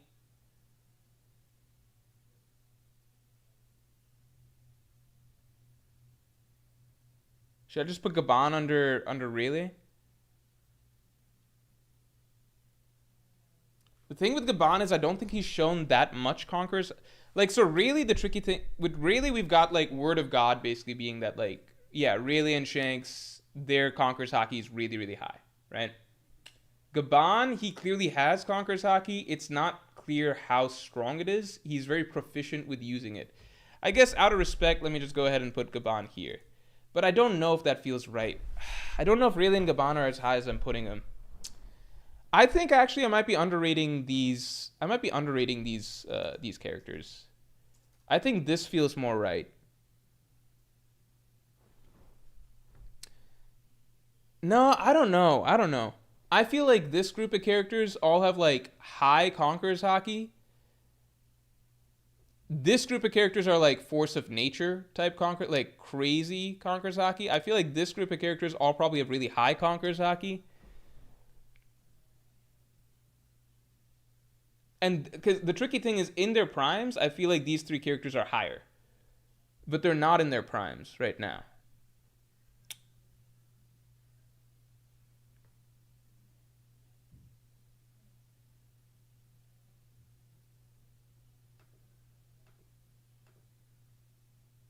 I don't know about putting Gaban over. Putting Gaban. See, putting Rayleigh above Sengoku makes sense because, like, I feel like Sengoku and Garp, in my mind, maybe Sengoku. I feel like Sengoku could be closer to Garp than Rayleigh is to Roger. I think that's totally fair. But Sengoku also has a fruit. So ultimately, I'm like, Rayleigh is a Haki only guy. I feel like ultimately he's above Sengoku and Haki. But I think nothing in the story has ever hyped up Sengoku in terms of Haki, except for us just assuming that, like, we read in a Vivre card that he has Conqueror's Haki, right? But nothing in the stories hyped that up. Whereas Gaban seems to really have it, like, he seems proficient. So I'm going to put Rayleigh and Gaban like that. I don't know. I think I could be hard underrating Sengoku. Again, Sengoku's got a very, very powerful fruit, right? So I see someone questioning why is Garp number 2 and Sengoku's number 11. Because, again, Sengoku's got a really strong fruit. If you account for the fruit, then Sengoku probably moves up several slots, you know?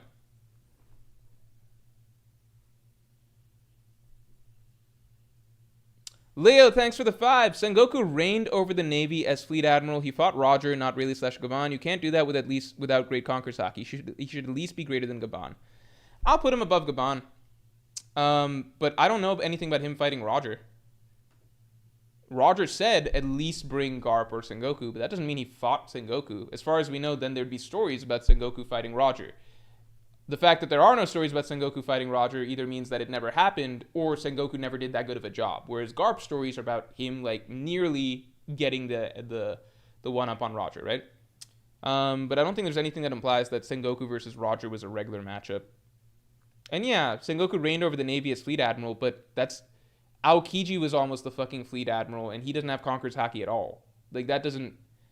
We know that the only reason... Sorry, Sengoku reigned over the Navy as Fleet Admiral. Yeah, that doesn't mean that... Like, does that mean fucking Kong has crazy strong Conqueror's Haki? Are we ranking Kong on here now? Where should Kong go? Where should Kong go, right? There's a reason Akainu's not confirmed here, because, like, just being Fleet Admiral doesn't mean that you're a Conqueror's Haki user. I think it's very possible Akainu awakened it, but we don't know that for sure. And Aokiji obviously wouldn't even make this list at all, you know?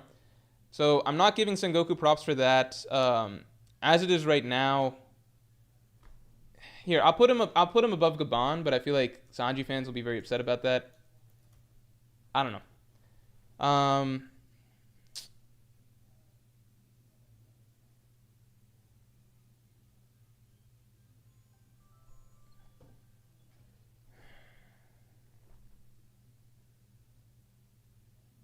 Venus, Jiro, and Mars are just tricky. Mars has Unreal Haki, right? That was Jinbei's reaction. Unreal Haki. That's pretty significant. It's pretty significant. Yeah, I don't really know what to say about that.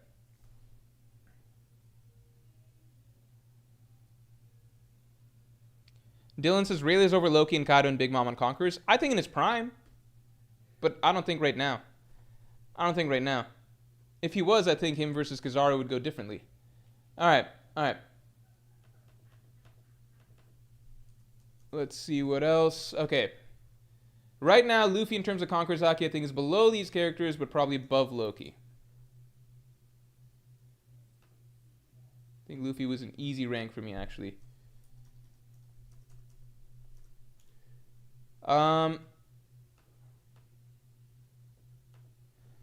This is very tricky. I put Mihawk here. I think he's probably got stronger Conqueror's Haki than old Garp. Prime Garp, you can debate whatever. I'm going to say this right now. I definitely think that Shanks is greater than Mihawk in terms of just general Conqueror's Haki release, which is what we're quantifying here. If you want to argue that Mihawk is still stronger than Shanks because Mihawk uses it better in their actual sword fights and everything, which is, he probably does fucking use it better. I mean, he definitely uses it better in terms of sword duels or whatever, right? This is not saying Mihawk, I'm telling you right now, don't want to argue about it to death or whatever. I believe that Shanks has greater overall Haki than Mihawk. He's been built up a lot more in that regard.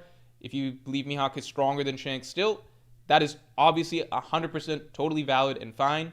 The arguments for Mihawk being stronger than Shanks, period, very, very obvious. We don't need to go through all of them, but this is just rating in terms of Haki overall. Because I'm going to tell you right now, I think Shanks is above Dragon in terms of just straight Haki, but I have Dragon above Shanks overall. I do believe that at least it's close, but I think Dragon's Fruit gives him the edge, right? So there's not a power scaling ranking, but I do think that Shanks has kind of been built up as the Haki guy in One Piece. I have Mihawk over Garp right now. Like, Garp is old. Garp is old. If you believe Prime Garp has better Haki than Mihawk, that's totally understandable. But Garp is old.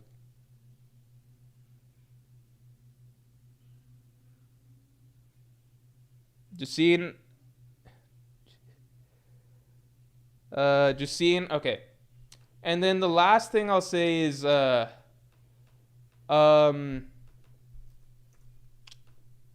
do have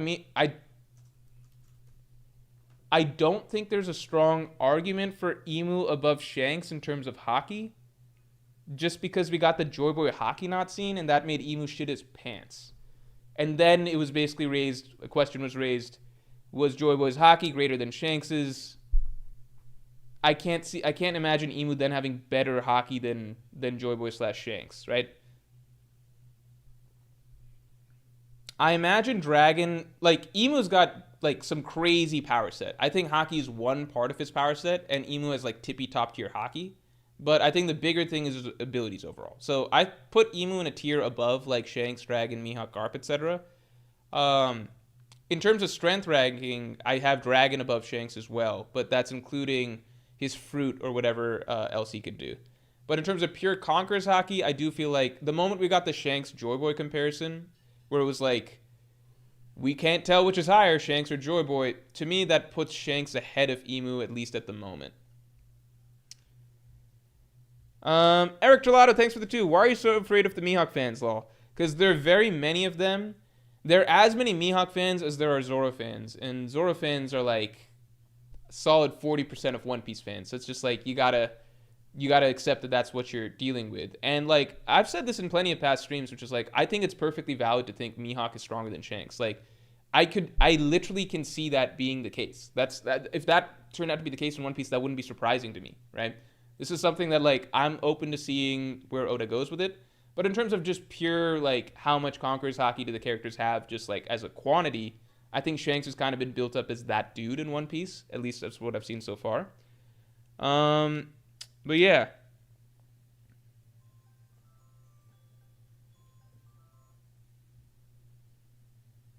Mihawk over Garp is asked too. You don't think, like, old Mihawk has more Conqueror's Haki? Or, sorry, old Garp? Prime Mihawk is more Conqueror's Haki than Garp? He's in his prime. I don't like to pull out the Black Blades argument, but... Because normally I'm just like, we don't even know what this means. But, like, it probably means something, right? It probably means a little something.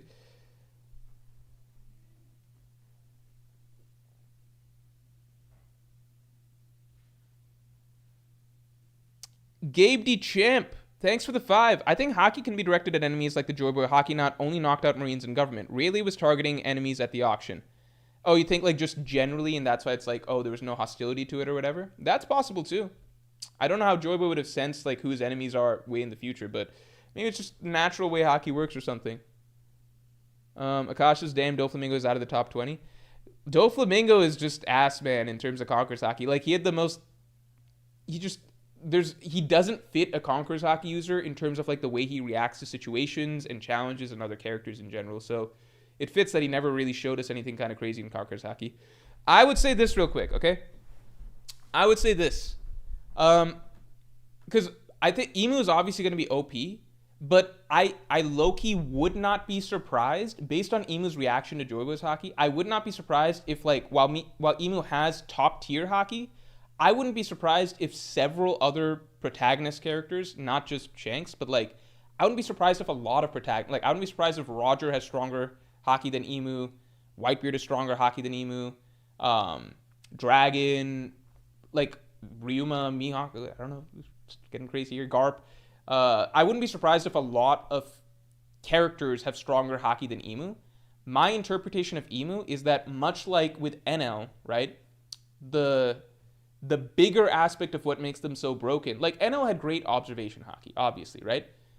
But the thing that made NL broken wasn't just his pure fair fighting ability, right? Because in pure fair fighting, it was like Luffy could beat him. It's possible Zoro could beat him, Wiper could beat him, and stuff like that, right? Like, the idea was that NL was broken in an unfair way. He was God because he had this unfair ability, the lightning ability, the Gorogoronomi, that just put him in a totally different stratosphere than everybody else, right? My feeling or interpretation about Emu is that, like, I think he will have top tier Haki, but I don't think he will necessarily have, like, I wouldn't be surprised if there are many protagonist characters that we know of that have as good Haki as Emu or better. Like Prime Roger, Prime Whitebeard, Shanks today, maybe Dragon, maybe characters like that. I would not be surprised if that's the case. I'm not saying that they're like dwarfing Emu, but I'm not saying that Emu's like just a Haki god compared to all of them. I think that there's like this really high level of Haki that a lot of characters can hit. I think Emu's in that same tier, but I imagine that the thing that makes Emu really broken is that he's eaten the strongest devil fruit, like a devil fruit that's just like ludicrously powerful, like that can do a million different things and makes him like just the most powerful, most OP devil fruit of all, right? That is my interpretation of Emu. So I honestly wouldn't be against putting Emu like here or something like that. I actually almost feel like that might be possible or likely. I'm putting him here just because we literally haven't seen Dragon, but I promise it's not like insane. Like, I'm not saying that Shanks or Dragon or whatever are stronger than Emu. I think that there's a solid gap between like Joy Boy Emu tier and then these other characters. But I feel like that it's kind of like this, right? I think End of Story Luffy will have the strongest Conqueror's Haki, but the thing that puts him in a totally like, I imagine End of Story Luffy will have the strongest Conqueror's Haki in the same sense that like he's gonna be around the same level as like Roger, maybe a bit ahead. Like he'll probably be a bit ahead of Shanks and Conqueror's Haki, probably a bit ahead of like Whitebeard. Like he'll probably have the strongest Conqueror's Haki ever, but it's not gonna be by a huge margin, right? The thing that puts Luffy in a totally different tier, to me, at the end of the story, will be like Luffy has the strongest Conqueror's Haki, but also he has the Nika fruit and has mastered to the full potential. Those two things combined, in my opinion, are what will put Luffy in a tier above, right? Similar to how I think Emu has probably comparable Conqueror's Haki to a lot of the great characters that we know, maybe a little bit higher, maybe equal or something like that, but the thing that probably puts him in a tier above is going to be his fruit, in my opinion. That's just the way I kind of imagine it so far. Yeah, so I'm not trying to say like this is like, people might feel like this is downplaying Emu a lot or something like that. It's not, because it's kind of just like, Emu's a character that I imagine has like tippy top tier Haki and like the most insanely powerful fruit ever, right? And the only way that can be matched is like Luffy, who also has tippy top tier Haki, and will also, by the time all is said and done, have mastered the only fruit that can really compete with Emu's. Let me just make one change here. Yeah, so overall, to me, I feel like these characters make up a certain tier for me, which is like, no, actually, here. I think these characters to me make up a certain tier right now, all right? Whoops. I guess I can't do colors. Okay, so I think these characters make up a certain tier.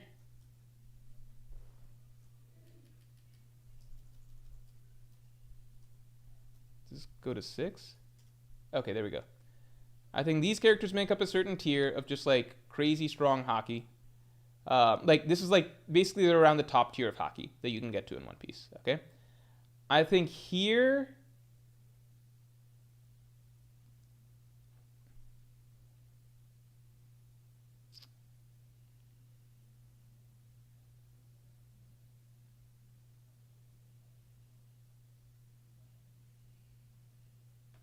No, that's not right. That's not right.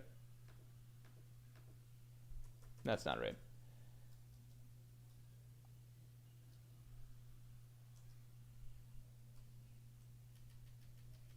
No, maybe. I don't know how to do this right. This is hard. This is hard. I don't think there's clear gaps. I don't think there's clear gaps. I don't think I can do like a clear gap set thing. I would say roughly speaking, like I think this is just about as high as Haki kind of gets in One Piece. Like this top little area.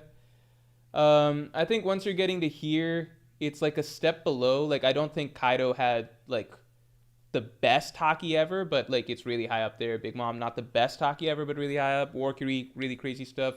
Garp maybe once was at the level of like, right up there with Roger in terms of Haki, but he's declined a bit. So I think that's this.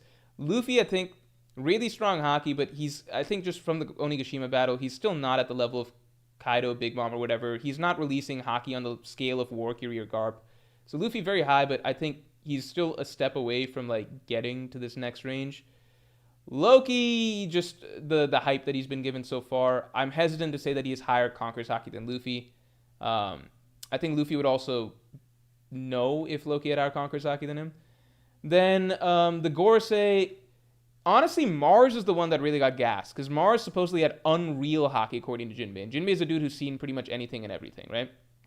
Venus Jura, I'm just giving him the nod because I feel like he's a bit above Mars.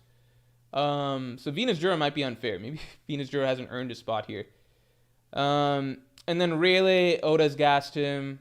He said Shanks and Rayleigh. He used Shanks and Rayleigh as the two examples of characters that are like at least double Luffy's Fishman Island level, like can knock out 100k. Sengoku, it's just we've seen nothing to suggest like any Haki hype for him ever. But Oda said he has Conqueror's Haki. We know that he was a legend, similar to like Rayleigh and Garp and all of them back in the day. So we put him here. He's old. He's retired. Whatever. Gaban, tremendous Haki proficiency. I still don't know if Gaban has higher Haki output than Zoro because he didn't show like Oda didn't do crazy amounts of lightning and stuff like that during Gaban's fight. So I feel like Gaban might be a little high here. I don't know, but I don't want to be accused of anything Gaban Sanji bias, so I'm going to do that here. Zoro Yamato, in my opinion, you can argue it either way, but these are the characters from here up that can actually like they have shown their ability like using Haki as a weapon and everything. And I know it's not about like techniques, but it's hard to scale like Katakuri or something like that, or these characters who don't even have that ability compared to characters who are like weaponized. Like Yamato fucking clashed evenly with Kaido's Haki, Zoro overpowered Kaido for a moment, That's worth something. Hancock, pure speculation based on persona, character, and how it seems Oda's positioning her in the story, but she could be lower. Katakuri's just here because like he's the highest you can get without being a bum. Below Katakuri are the bums, right? Doflamingo barely should be a Conqueror's Haki user. Chinjao declined, whatever, from his prime. Kid, he's supposedly a Conqueror's Haki user, supposedly has a really strong disposition. We've kind of seen it, but it's just like, we have nothing to go off of. All right. I know this probably pissed off a lot of people, but it's just the way it is. It's just naturally going to happen. Thanks, everybody, for tuning in. Oh, wait. I got one more. Black Lightning, thanks for the 5. So do you not view a Black Blade as a Haki feat? Zoro's strength progression post and pre has literally been Haki. I do view Black Blade as a Haki feat. I definitely view Black Blade as a Haki feat. But, I mean, I would just add that, like, I don't want to get too theoretical, but I still think that it's a product of permanent Haki infusion. So it's a Haki skill, like it's technique that you can work on and hone, like the same way Jobo figured out how to do a Haki knot. I believe it's tied to, like, for example, what Gaban is doing in terms of, like, stopping the regeneration, as in imparting Haki permanently, right? I don't believe that it's just the stronger Conqueror's Haki you have. Like, I don't believe just, like, having the strongest Conqueror's Haki automatically turns your blade black. I don't think that's the case. If that is the case, then, like, that means that you genuinely believe that Mihawk has stronger Conqueror's Haki than... That means you believe that, like, Ryuma and Mihawk basically just... Well, let's leave Ryuma out of it. But that means that you believe that Mihawk has stronger Conqueror's Haki than, like, Prime Roger, Prime Whitebeard, right?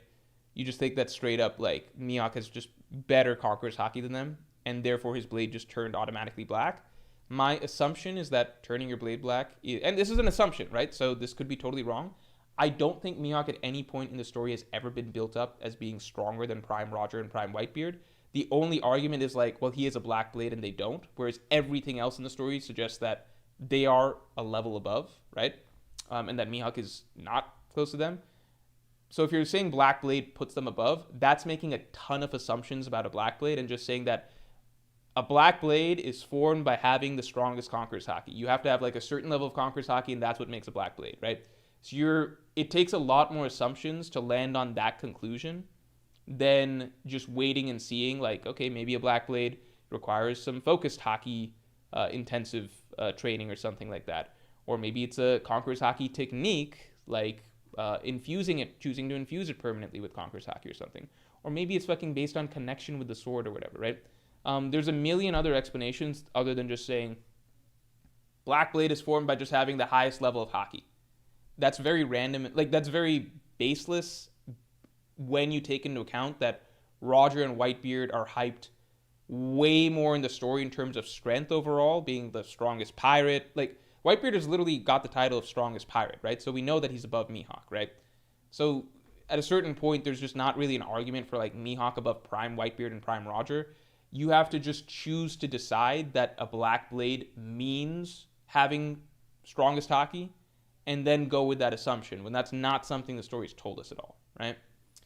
So I don't know. That's just my 2 cents on that.